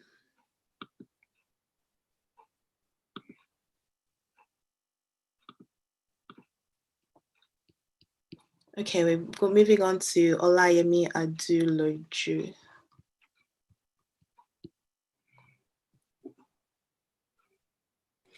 I think some people may have raised their hands quite a while ago, yes, so to speak. Yeah, I noticed the Techno's hand had been raised for quite a while. Yeah, but some people are asking questions in the comments. So we'll go to that then. All right, so we'll just lower all the hands, and then then there are some questions in the Q&A thing as well too. Yeah. All right, good, beautiful. So we can start from the Q&A, then I'll organize the ones in the chat session. I don't know how you want to answer, who goes first to answer those questions. Yeah, just read them and then we'll take them.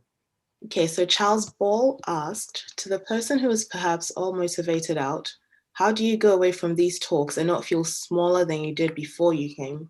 That is, not being intimidated by others' success.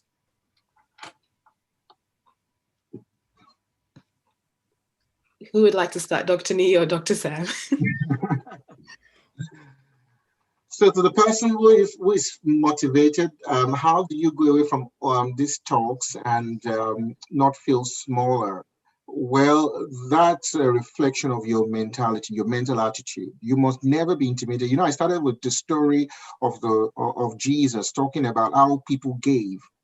All right. And Jesus was talking about how people gave that. And he said that the rich people came first to give. And this woman saw people give. She was not the first person to stand up to give. A lot of other people who were successful had given, but she was still determined to stand up and give. All right. We must never have the attitude that, all right, because others are succeeding, we cannot achieve success or we feel intimidated by them. No, you've got to run your race. You've got to be, you remember those things I talked about. You're unique, your story is unique, your experience is unique, and your ideas and the calling of God in your life, the assignment, the purpose that God has created for you is unique. All right. And so you're just going to run your race. Not everybody will be a superstar. All right. But at the end of the day, in your own lane, wherever you are, you still can achieve success.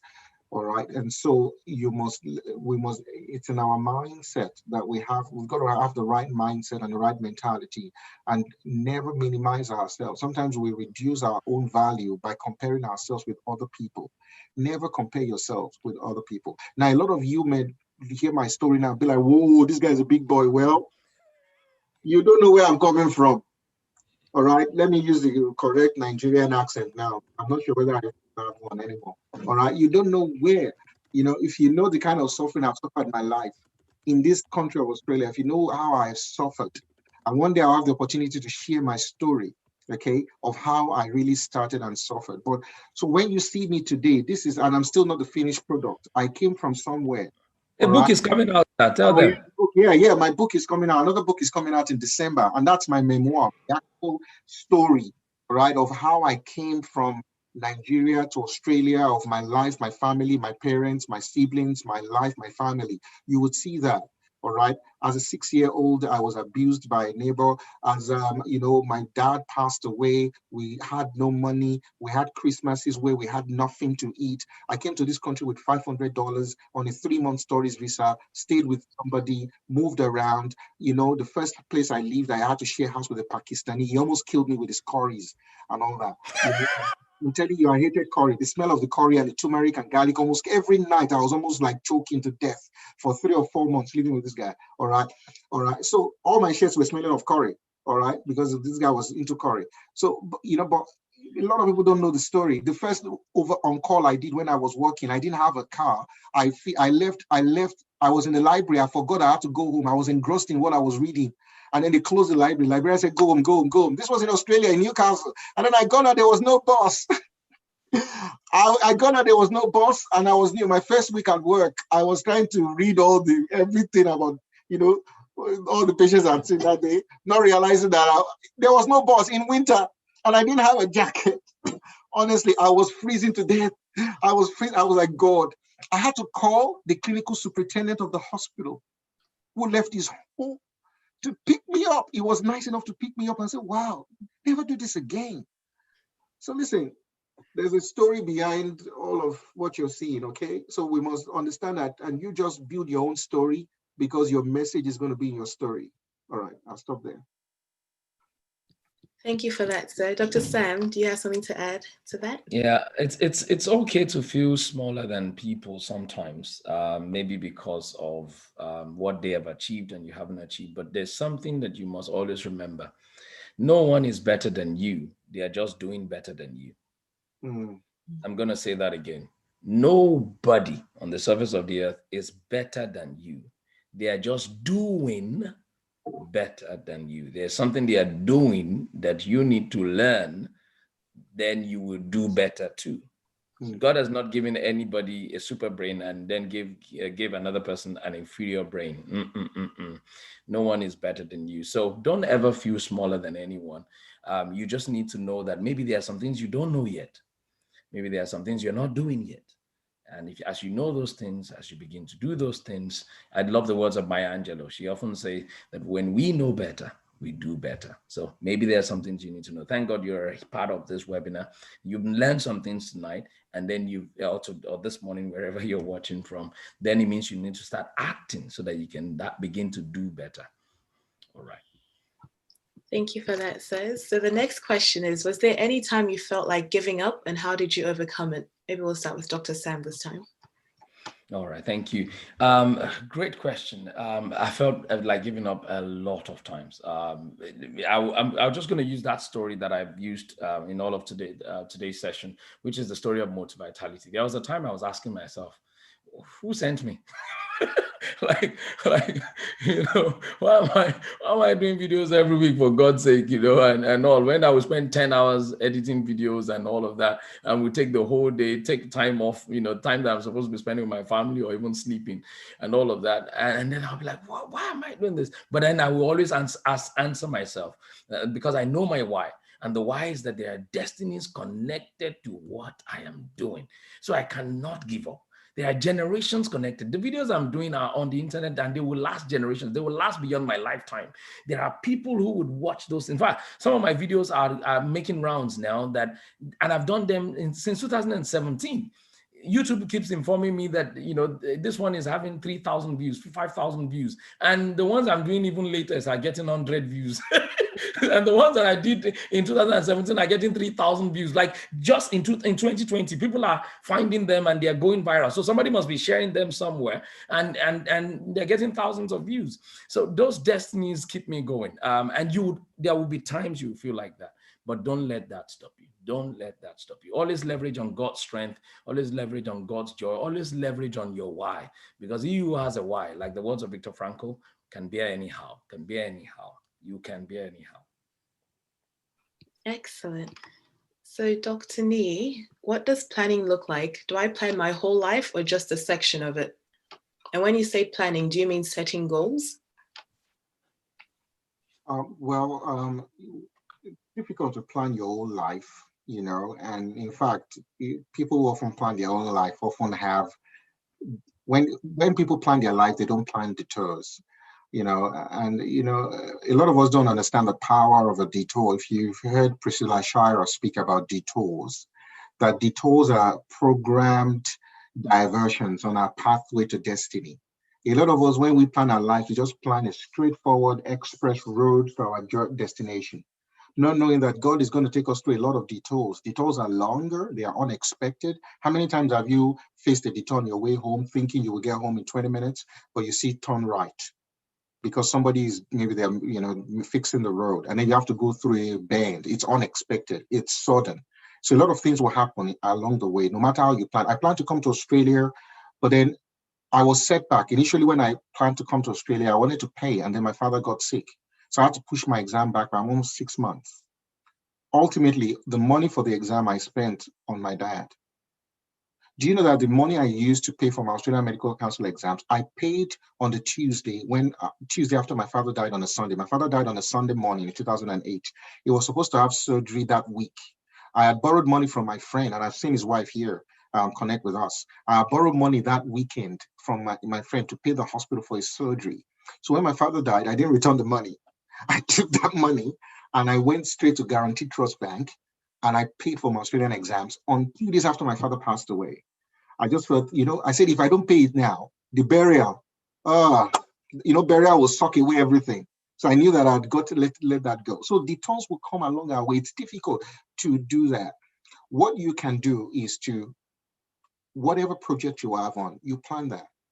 God gives you an idea, you research it, you plan it out, you structure it out. And yes, there may be challenges along the way, but it would feel, if you don't have a plan, then you have nothing to work with. There's no template to work with. And that's why it's important to be able to understand that. Setting goals is part of planning, but it's not all of planning. Planning involves you identifying, documenting your why, identifying exactly what you want to achieve. If you're a business person here, identifying how much do I want to make in order for me to be profitable? All right, what is my cost? What is the goal of business, for example? I like business, so I talk about business. What is the goal of business? Is to reduce your cost. How can I cut off cost? Do you know when I started my practice, I used to send my letters to a place, very expensive transcription service. Very expensive transcription service. And I realized that, well, I could get it cheap. So there was a time I tried using automated voice transfer, but that, machine and that system struggled with my Nigerian accent. It would make me, I'll have to rewrite the whole thing, It's almost like I'm speaking Ijebu to the thing. I'm like, wow, but then you find a way. So you have to keep thinking, keep working around, and plan. That's planning. Planning is when you have a plan, you can review. Have I achieved my goals today? Am I losing money here? Where are the holes? How can I fix it? All right, if you're doing a social enterprise, you're helping people. How can we improve this? How can we improve the service? How can we improve experience? If you don't have a plan, you don't have a way to measure your success. But don't think that you can just plan out your life and think that it will work out. No, because when you plan, you don't always think of detours. But those detours are important because God will take you through detours because he knows you're not ready for your destination. Write it down. God often takes us through detours because he knows we are not, because he's preparing your destination for you. He will take you through detours while he's preparing your destination for you. He will take you through detours while he's preparing you for your destination. A lot of us are not ready for our destination. So God will take us through detours to get us ready. Because when you're going through the detours, you're not ready. You don't know exactly where it's an unfamiliar road. You're like, is this going to lead back to the main road? You're not sure. But you have to depend on him. And he will say, turn right. It's your GPS. It will say, turn right. But say, God, that's the expression. No, turn left. Turn left. Turn right. And then you will find yourself back. Say, God. But then along the way, you become more patient, you learn tolerance, you become a better person, you're now a better communicator, you're more empathetic, all the things you really need to do well. Look at Joseph. Joseph went through a lot of detours and he learned a lot of things, how to communicate, how to serve, how to discipline himself, how to deal with people. Joseph acquired a lot of social skills by going to prison, by being betrayed by his brother. All of those things were helpful. He learned self-discipline. When Pharaoh's wife, Potiphar's wife tempted him. I'm already preaching now. Hey, I'll stop there. I'm in preaching mode. Tomorrow is Sunday. Thank you, sir. So somebody asked, Dr. Sam, you said that start small or start unless God tells you not to. So how do we know God does not want us to go ahead? All right. There's one question before that, or is that the one you want me to answer straight away? Yes, so that we can make. All right. How do we know God does not want us to go ahead? You would know how God speaks to you, and that's how you should respond to that thing. So, for instance, God speaks to me sometimes through audible voice, and you would just hear, "No, don't start," or "Don't go," or "Don't do that." Sometimes it might also be through a nudge in your spirit. A conviction. You just know, no, the time is not right. There's this uneasiness. It's not fear. It's different from fear. It's just this, unease. You can sense, no, I'm not feeling right. Even though you know that idea is from God, but the ease to start isn't just there. Or maybe you're trying to do it with the wrong person, and God is saying, don't start yet. Okay, so there's a way God speaks to everybody, and it's not the same. Some people, it's in a dream. You just get a dream, and the person that you thought you would work with and do something together with, in that dream, it's not working out, and that's probably God saying, calm down, hold off. So, don't. Many people ask God to speak to them when they're in trouble. They've not learned how God speaks to them before they get in trouble. Don't be one of those people who approach God like a fire brigade. Know how God speaks to you, so that when you then need to hear him, you can hear him speak, because he's always speaking to us. I hope that helps.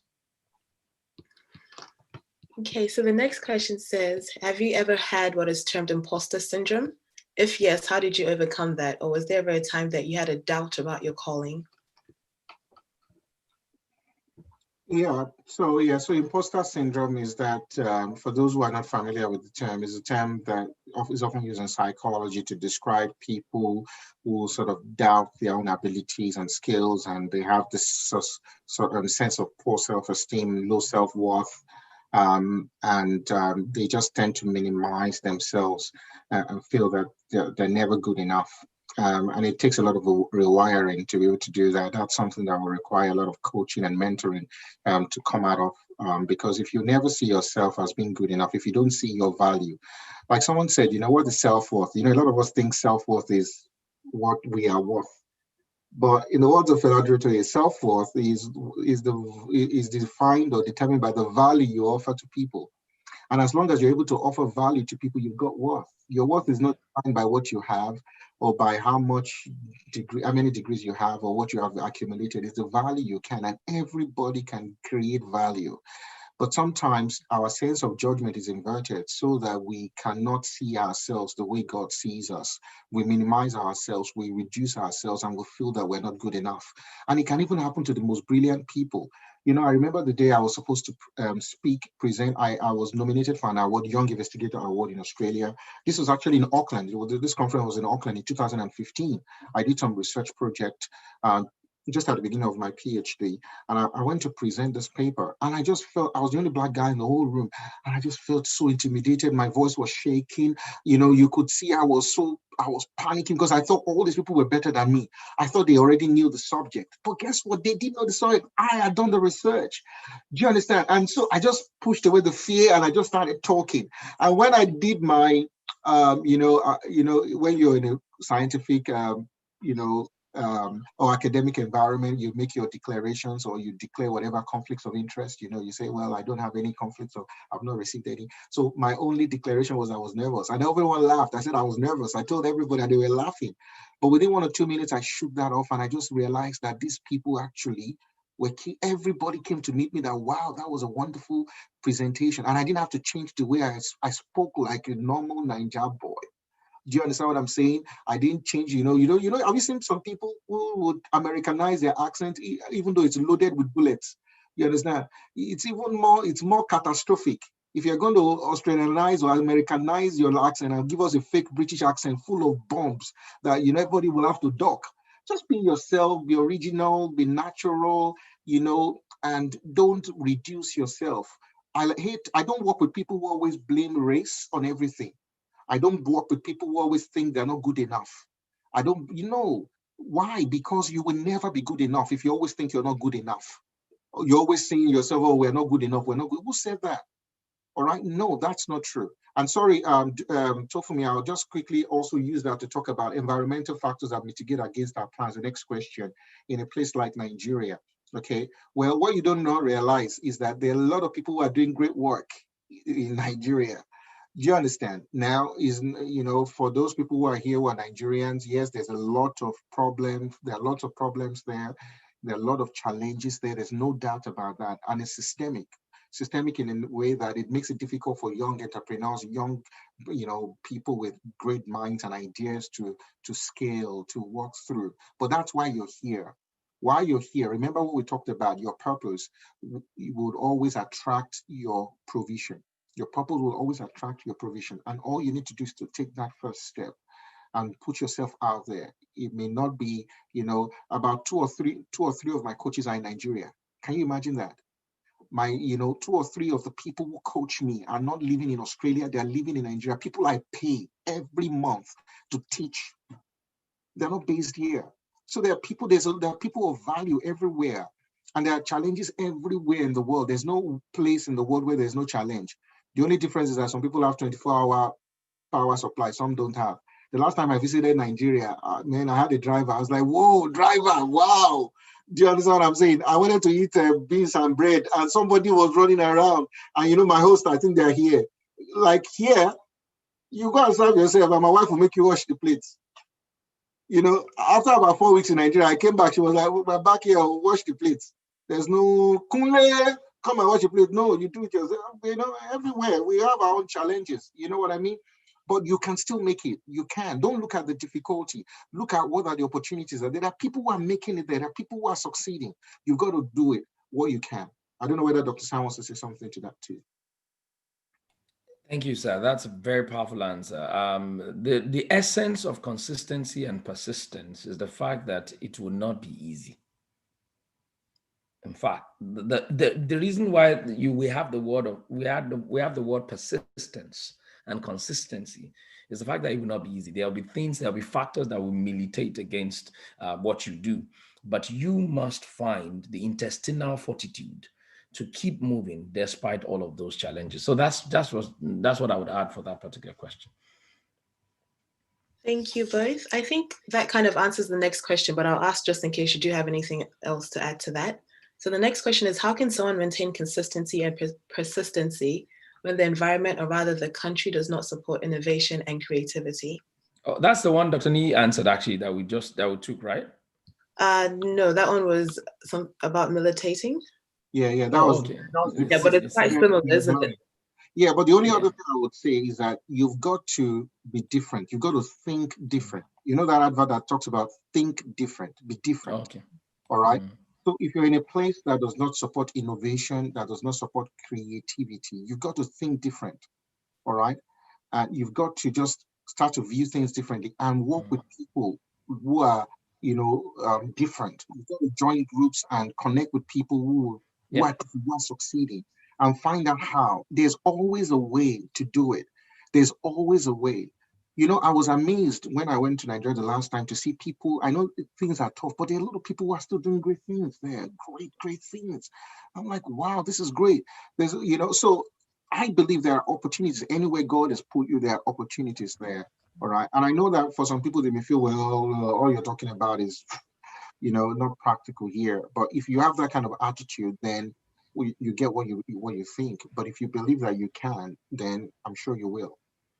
And I just want to touch on the locus of control real quick. I think that was it. That person that was talking about locus of control. No, not that person. No, it's the next question, so you can answer. All right, next question. Okay, so the person said, sorry, Dr. Sam, can Tofumi just read the question here? Okay. I've also learned that if up to 65 to 70% of the factors that influence the success of your goals or project are outside the locus of your direct control, you should hold on. What is your take? Yeah. So like I said, the locus of control. So I remember doing the psychology research at one point in time, and I learned a little bit about the locus of control. So the researcher was talking about there are two main types of locus of control. There is external locus of control and there are internal locus of control. And she said it literally like this. According to their research, they found that people who are failures, in other words, people who give up in life, are people who are controlled by their external locus. Like their locus of control is external to them. So these are people who look at the economy and go, oh, the economy is bad. All of a sudden, they attribute that bad economy to their life, to their marriage, to their career, to their finances, to their business. Because the economy is bad, everything must be bad. Just like the way people look at coronavirus right now. I remember a colleague of mine in another institution was saying to me, Samuel, do you know over the last 5 months, I've not been able to do one single work. I'm like, are you all right? This is not this corona that all of us are in. But his locus of control is completely external. For him, the coronavirus has paralyzed him. It's made him bitter than better. So there will be those things that are outside of your direct control. But what that research said that I love, and I've done a video on this before. So if that person's watching, you can find out on my YouTube channel somewhere. I talked about how you are the one now to use your internal locus of control to affect your external locus of control. You can't change what's going on outside of you. Of course you can't. You can't change anything about coronavirus. But then you've got to work on your internal locus of control. And that takes a lot of things, working on your mind. In fact, the state of your mind controls everything around you. Trust me.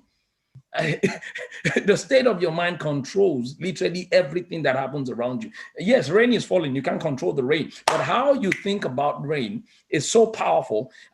Your reaction, your response to that rain. I love the words of Viktor Frankl. He said the last of man's power is his ability to choose his attitude in every given situation.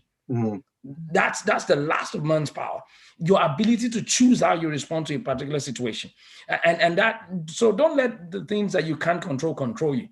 Instead, choose to control your internal locus, and then that controls every other thing else. I promise you, it's a major principle that will set you free. And someone said life is 1% what 99. So 1% what happens to you, and 99% how you react to it. So if you actually go by that, it doesn't matter. Even if 99% of the things that happen to you are outside of your control, as long as you are in control of 1%, you'll be good. That's all that matters. What if you are consistent and still not yielding results? Do you have to change the plan or just keep on? Well, if you are consistent in the wrong thing, you will keep failing. But it's very important. That's why you've got to be very wise in whatever you're doing. That remember, if you start small, you will not get big results straight away. But then you've got to be very careful to make sure that you review. That's why it's important to have a plan, because you can always review the plan. God will not plan for you. God will give you the idea. It's your job to plan, to research, to have a structure. And this is where one way to avoid this is by having mentors. One way to help you that will help you out with this is to have mentors, to have coaches, to have people that would help you improve your performance. You know, the whole essence of coaching is not to teach competence. Coaching is meant to help improve performance. So when you have a coach, they can help you bring out the best that is in you. Lionel Messi or Serena Williams has a coach. If you watch the documentaries here on Netflix about, our life and everything, I watched it recently. The coach is not teaching her technique. Serena Williams has had the technique since age 16 or 17. But what the coach will teach her is opposition research. If you're going to face, how should you serve? Which direction should you serve? The coach's job is to help you build a strategy that will help you improve your performance, all right, in order to get results, to make you more efficient, all right? And so you may need that. Sometimes it's really hard to know exactly how to differentiate that, but by, you got to rely on God. Of course, that's important, but also have mentors or coaches that can help you. That way you can, you can be sensitive enough to know exactly whether you need to change your plan or whether or not you need to just keep doing what you're doing. Remember, sometimes we can overemphasize the place of God. Isaac was in a land that strategically did not make sense. In Genesis 26, God told him to stay in the land. There was famine in the land, and God said, stay there and start your business there. Can you imagine that there's recession, coronavirus, everything, and God is saying, start a business?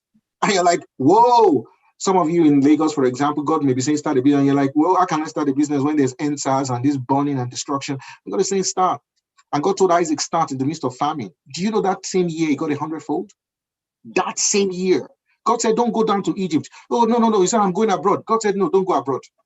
That's what Isaac said. Isaac said, oh, there's famine, I'm going abroad. God said, what? No, abroad is not for you. All right? Abroad, you stay here in this same place. You will reap 100-fold. The people who are abroad, they will see what you're reaping. And you'll be like, whoa. And that was exactly what Isaac did. All right. So, it's not every time you change your plan. You have to be sensitive to God, to listen to him, to see what is leading you. And you have to get good coaches and mentors who can also guide you. Okay, thank you, sir. So the next question says, what role does age have to do with starting or achieving one's purpose? For example, a career switch for someone who has been in a career for about a decade and now discovers a purpose that's quite different. How should one navigate that?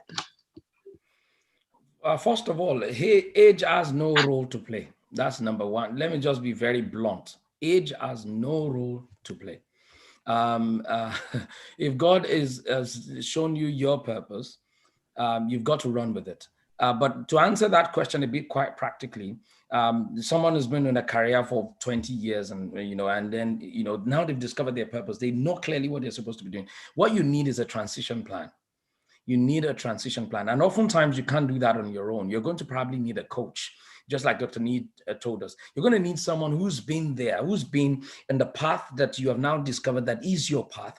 And the person will walk you, hold you. And to the glory of God, this is what I do in my coaching practice. Help people hold their hands, from what they've known to be, life and career and all of that, to journey into their purpose.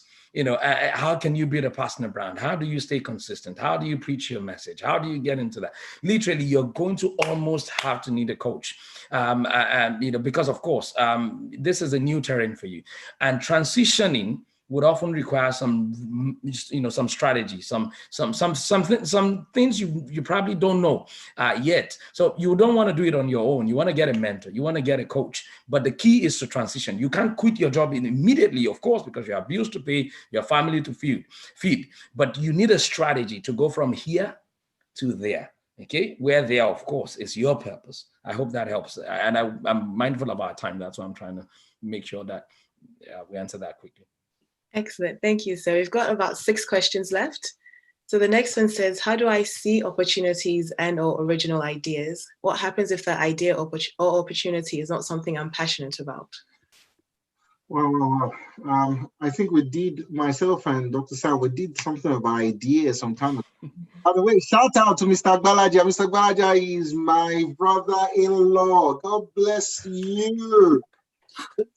Let me tell you, when I wanted to leave Nigeria a few weeks before, and my mom said we should get married, and everything. I took my wife now, she's somewhere in the house, to the registry in Lagos. Mr. Gbalaja was with us. This man is a bloody good man. God bless him. With him is laughing wherever he is now. So the answer to the question, sir, if the idea of the opportunity is not something you are passionate about, leave it. It cannot be. It cannot be. Remember the principle of originality, your purpose, your identity, your individuality, your creativity, independent thinking. That is it. If this is for you, you'll be passionate about it. You wake up in the middle of the night, you'll be like, wow. You'll be thinking about it. Do you know that in the last few months, God has really breathed on me and allowed me to do what I'm doing now? All right. A lot of the things I'm saying now are not things that are new things that I just learned. And some of the things I'm sharing with you are things I've known before, but I've not given myself the opportunity to share this. But in the last few months, since I've started sharing online, having my personal brand and speaking to people, because I know that God has given me a message. I have a story to tell and it's impacting. Do you know how many messages I've been getting about how people have been just in the last few months, in the last few weeks? And I'm passionate about it. Tofomi knows about this. On Friday, I went to bed about 1 o'clock. I couldn't sleep because of this webinar. I would turn and I would wake up again. And when it was after rolling in bed for 1 hour, because I was just thinking, okay, all right, my book, the other book, this one, my mind was just going. I had to come down to my office here to start working. All right. So if God is giving you an idea, He will keep you up awake. You'll be passionate about it. You'll be keen on it. But if it's somebody else's idea, maybe somebody wants you to invest or start a business and they pitch it to you and say, oh, everybody's making money from farm, or come and invest in fish farm. You have no idea. I'm not saying you cannot go in as an investor, you can. But to now resign from your work, you can imagine somebody just imagine myself, I'm not very, even to change the doorknob, my wife will have to scream at me 3-4 times to change it. Like I have to go on YouTube. The last time I tried to change the doorknob of a bathroom, I had to go on YouTube to check how to change doorknob. I'm not technical, that's not my calling. All right. But you can imagine now somebody telling me that maybe I should become a handyman, or I should become an architect. I can't draw, or I should become a songwriter. It doesn't matter how appealing that thing is. If I'm not passionate about it, I can invest, I can support other people to do it. I can, but not as a main thing. All right. Awesome. Thank you, sir. The next question is, for those who may not have available mentorship or motivation within their immediate family environment or friendship circle, how can they cultivate or improve this so that they have sources of accountability and a power cycle? We live in a borderless world. Like Dr. Nia said earlier on, some of his coaches are even in Nigeria, and he lives in Australia. How many seas across the Tasman? There's Atlantic, there is, and so on, so many seas. Please don't be held back by distance, by geography. There are many people that I've connected with. Dr. Nia and I, we didn't know any, it's not like our parents were friends. It was true. It was true Multivitality. He saw some of my videos and he's been watching. He didn't even comment for months. See, look at him. He would just be looking at video. Yeah. All those people that consume your content, they will never say a single word. Until the day that the Holy Spirit will now convict them and say, if you don't talk now, I'm kidding. But you get the point I'm trying to make. Reach out to people. Reach out to one of the. Let me quickly share this, and then I will finish. Many people who have become my mentees today. I'm talking about mentees now, not coaching client. If you want to be coaching client, you pay. But mentees, many people who I'm mentoring right now, they're just people who reach out. They reached out and say, "Oh, Dr. Sam, I need you to mentor me. There's this area of my life that you're doing well in. I need you to mentor me." And of course, usually my reply is no. But then again, this person will stick close.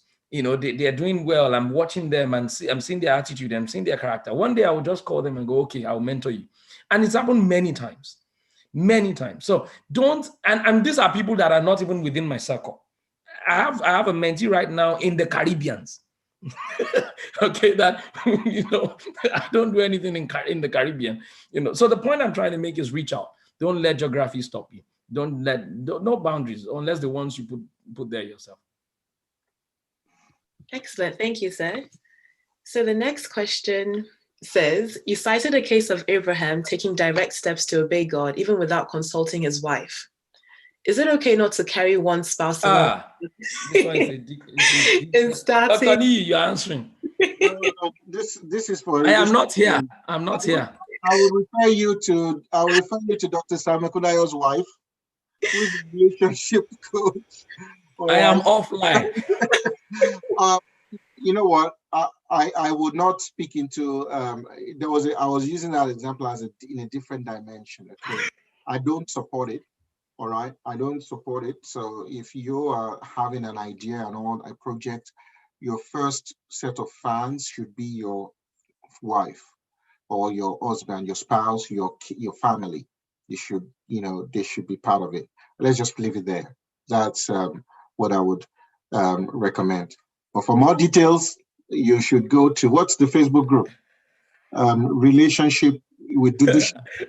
Relationship and Health Matters with Dudusha. But let me add something that I think would help that question. There are some times that some people are married to spouses who are extraordinarily pessimistic and negative. Maybe they are not bad people. They are just, maybe because of their upbringing, the state of their heart that they are still probably working on, hopefully, or because of, they are controlled by external factors. And I remember one of my coaching clients asking me the same question one time. So the person has a spouse. Every single time she wants to do something about her purpose, the spouse would not support. And because of that, they will cause a lot of rift at home. And I give this advice, and I'm happy to share that advice with this person. I said, your home cannot be destroyed and still think you can fulfill purpose successfully. Stay a while and prayerfully pray that God will work on the heart of your husband. Mm-hmm. And guess what?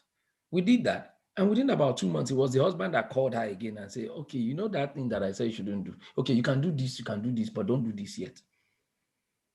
And then she started to do this, but not this yet. 1 month later, husband said, okay, do this, and add this. And then gradually, she's getting released. Not fully yet, but we are getting there. The point I'm trying to make is there will be those times. And then in terms of sharing and consulting, we also have to be careful. If the wife is negative or the husband is negative, then maybe there are some things you would not necessarily share.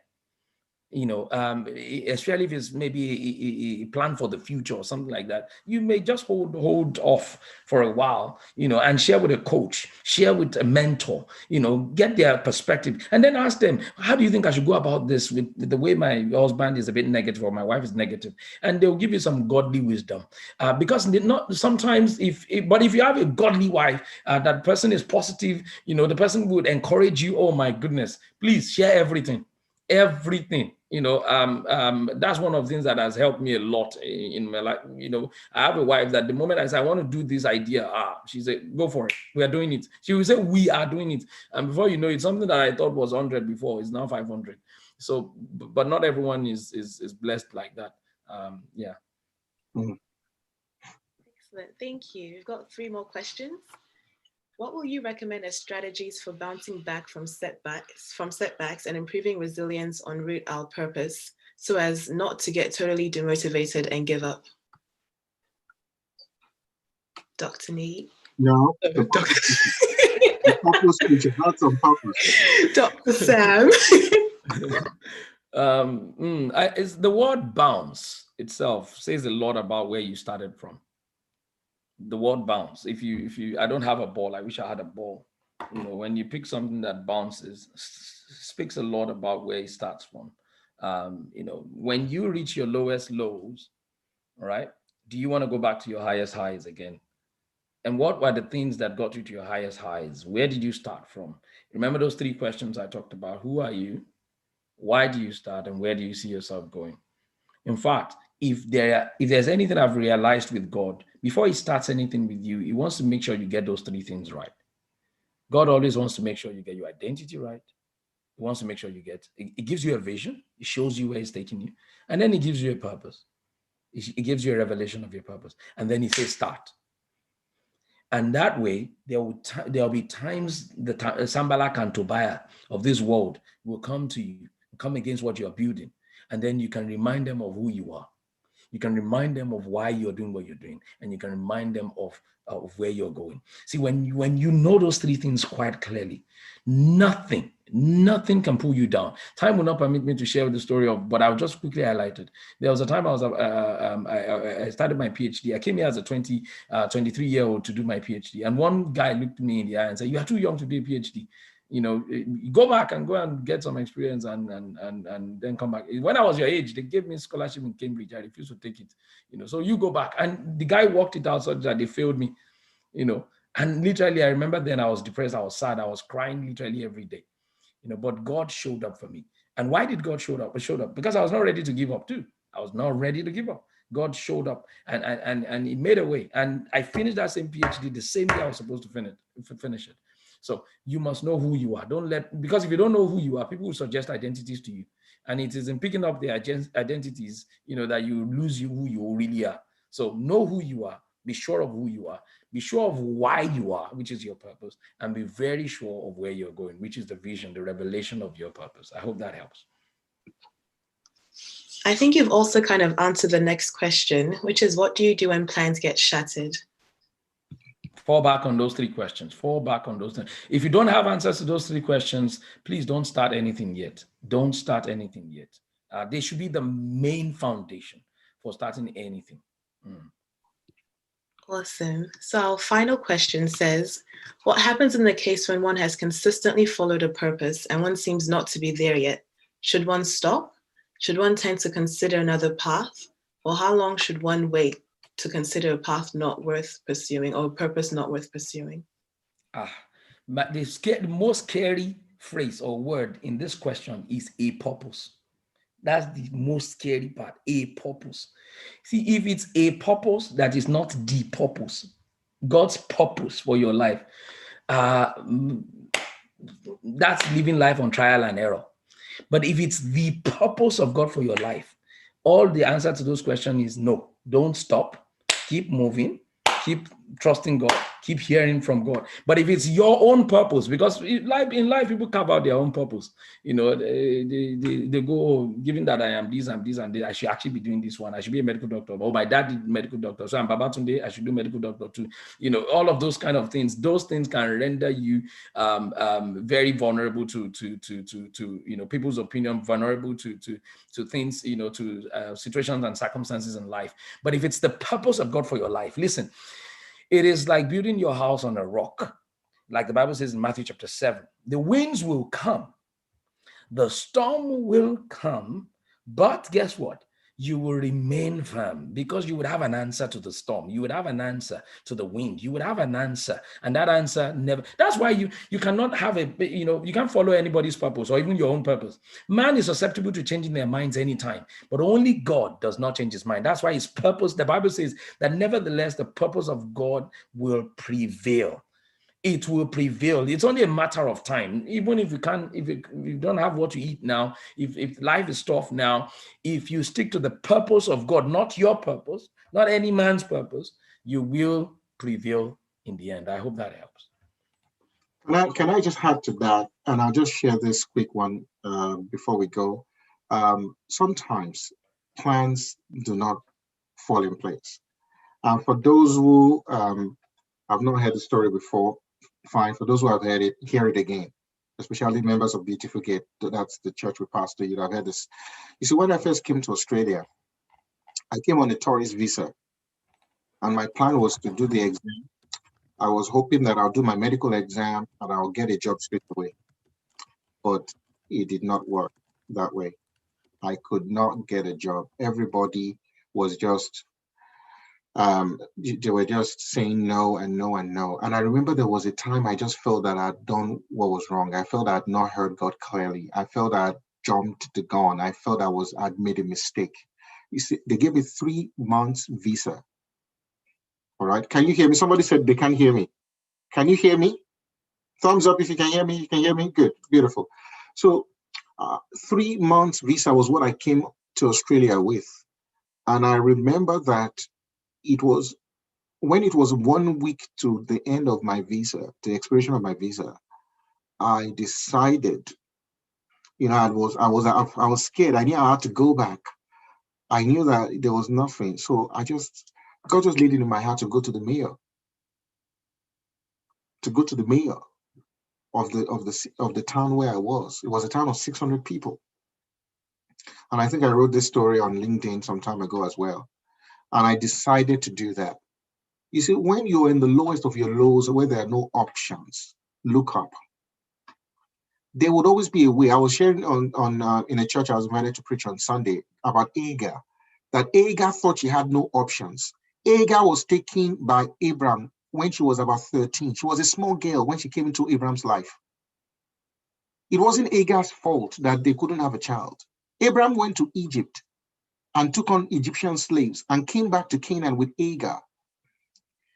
Sarah forced her to be with her husband, got her impregnated, and then later Sarah herself chased her out because Ishmael was competing with Isaac. Agar had no family. Her family were in Egypt. She was a house girl who got impregnated by her mistress's husband with a baby, with no job, no husband. I don't know whether your situation is worse than that of Agar here today. It wasn't her fault. She was used, she was abused, she was sent out into the desert. She had a baby to feed, no food, no water, and the baby was crying. She laid the baby down, hoping that the baby would die. The baby was dying of thirst. She cried and she stayed where she was, and she was weeping and crying as a mother. Because the father of this baby, Abraham, was the father. The father chased her out. But the angel of the Lord turned up. God showed up for Agar. And I hope if you're there, God will show up for you. God showed up for her. No matter how tough it is, God will show up for you. God showed up for her. And God said, look next to you. There's a well. There's a provision. You may not see that provision now, but God is maybe through this opening your eyes to see the provision he has made for you. That no matter how low things are, I was in that situation. I had given up. I thought I was going back home. I thought I wasn't going to make it, but thank God I stood up from my depression. I stood up from my bed. I walked up to the mayor's door. I knocked on his door. And I said, can I see the mayor? And the lady did not turn me back. The mayor was there at the time. He wasn't on lunch break. He didn't stay at home. He came to work that same day. I don't know. You see, people say coincidences. No, it's God working. And I responded. I didn't stay there crying, oh God, I don't have a job. I'm going back to Nigeria. I stood up in response to the prompting of the Spirit. And I knocked on his door. And the secretary said, well, let me check. And he said, come in. He wasn't in the meeting. He was right in his lunch break. I called him. And he said, tell me your story. Before I finished my story, this fully grown man was weeping. And I'm telling you, God used him for me. So I'm trusting God. I'm a Christian. I'm a man of God. I'm praying for you that God will bring you to the people that will connect. God will connect you with people that will be your destiny helpers. But you have to stand up. You have to stop crying about Nigeria. Stop crying about Africa. Stop crying about Australia. Stop crying about New Zealand. Stop complaining. Stand up and do something. Knock on doors. Knock on doors. Put yourself out there. Go on LinkedIn, put up a good profile, take a good shot, pay the money, get a photographer, get a nice photo. Some of you, the photos where your neck is as long as ostrich is what you are using on LinkedIn. How is somebody is looking for HR professional and your tie is like those very slender ties as if it's a rope that they hang on your neck. How will they employ you? Even HR, they will just look back and say, no, get a nice photograph, put it there, look good, keep swinging, keep knocking. Your time will come. And God will show up for you and you'll be connected. I don't want to turn this into a revival service. I'm already in the mood, but I'm sure that somebody has got it. God bless you in Jesus' name. Now, before we go, I'd like to pray with you, but before we go, I'd like us to do a quick poll. So I'm going to share the poll right now. I'm going to launch the poll right now, and I want you guys to do the poll, okay? Quickly, very few questions, okay? Good. All right, so please answer the questions very quickly, very quickly, very quickly.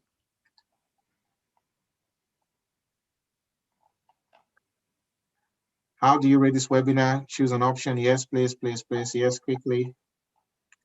I'd like to hear from you.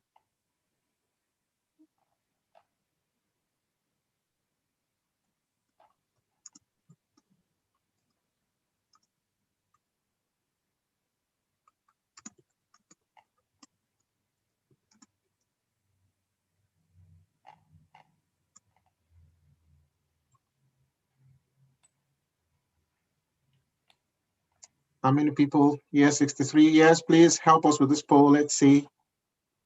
Quickly. Great.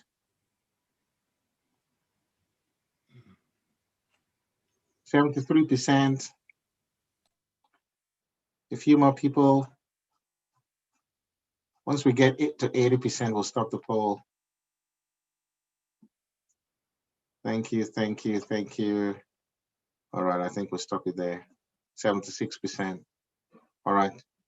Thank you so much for that, okay? We will keep that, we'll review that for our own deliberations. So thank you so much. Yeah, Tofumi, do you have any thing to tell us? Oh, yes. So to get the recording for this webinar, we'll send you the link in about shortly after this webinar is over, and it'll be valid for 48 hours. And if you missed any of your questions in the comment section, sorry about that. You can send us an email and we'll get back to you. Great, great, great. And the book as well, we'll be sending off the book, The Diary of the Brainiac. If not tonight, by tomorrow, you will all get the copy of the book.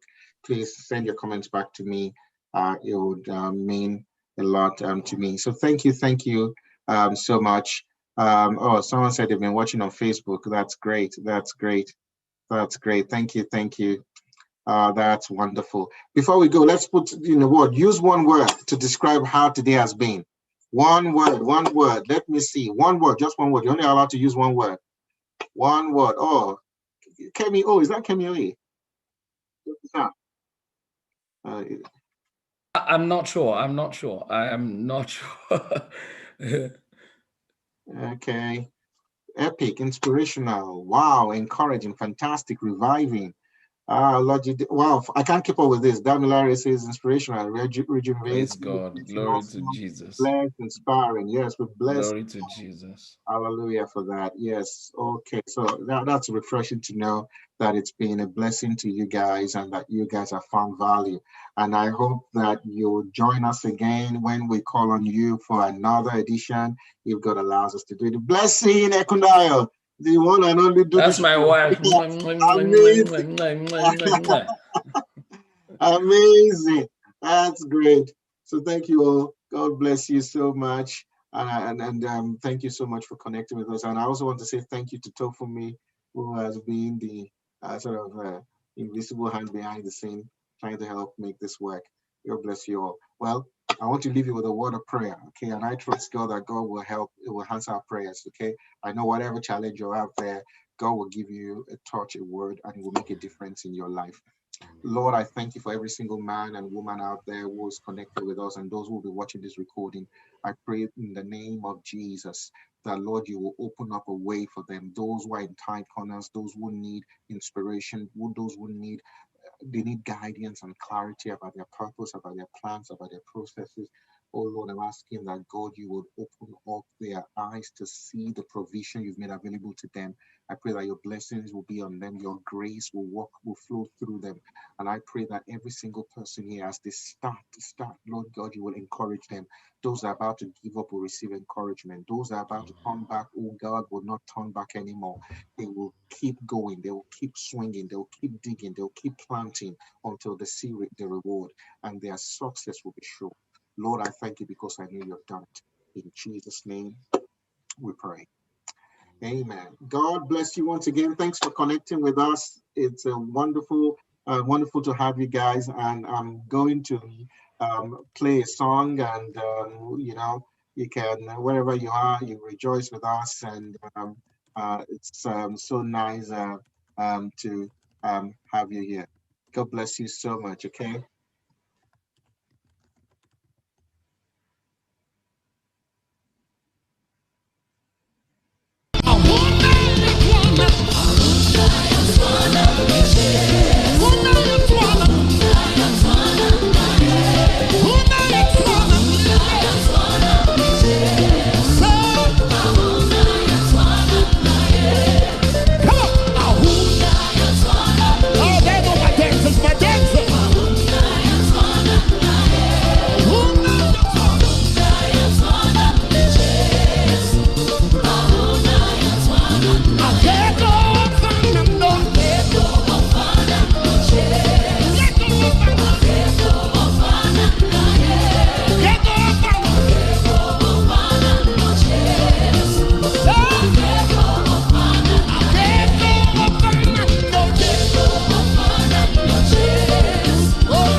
All right, all right. Thank you, thank you, thank you, thank you, thank you, thank you. That song is, let me pronounce it properly, Akifana No Jason by Donny McCauley. I think it's a South African song. It's a South African song.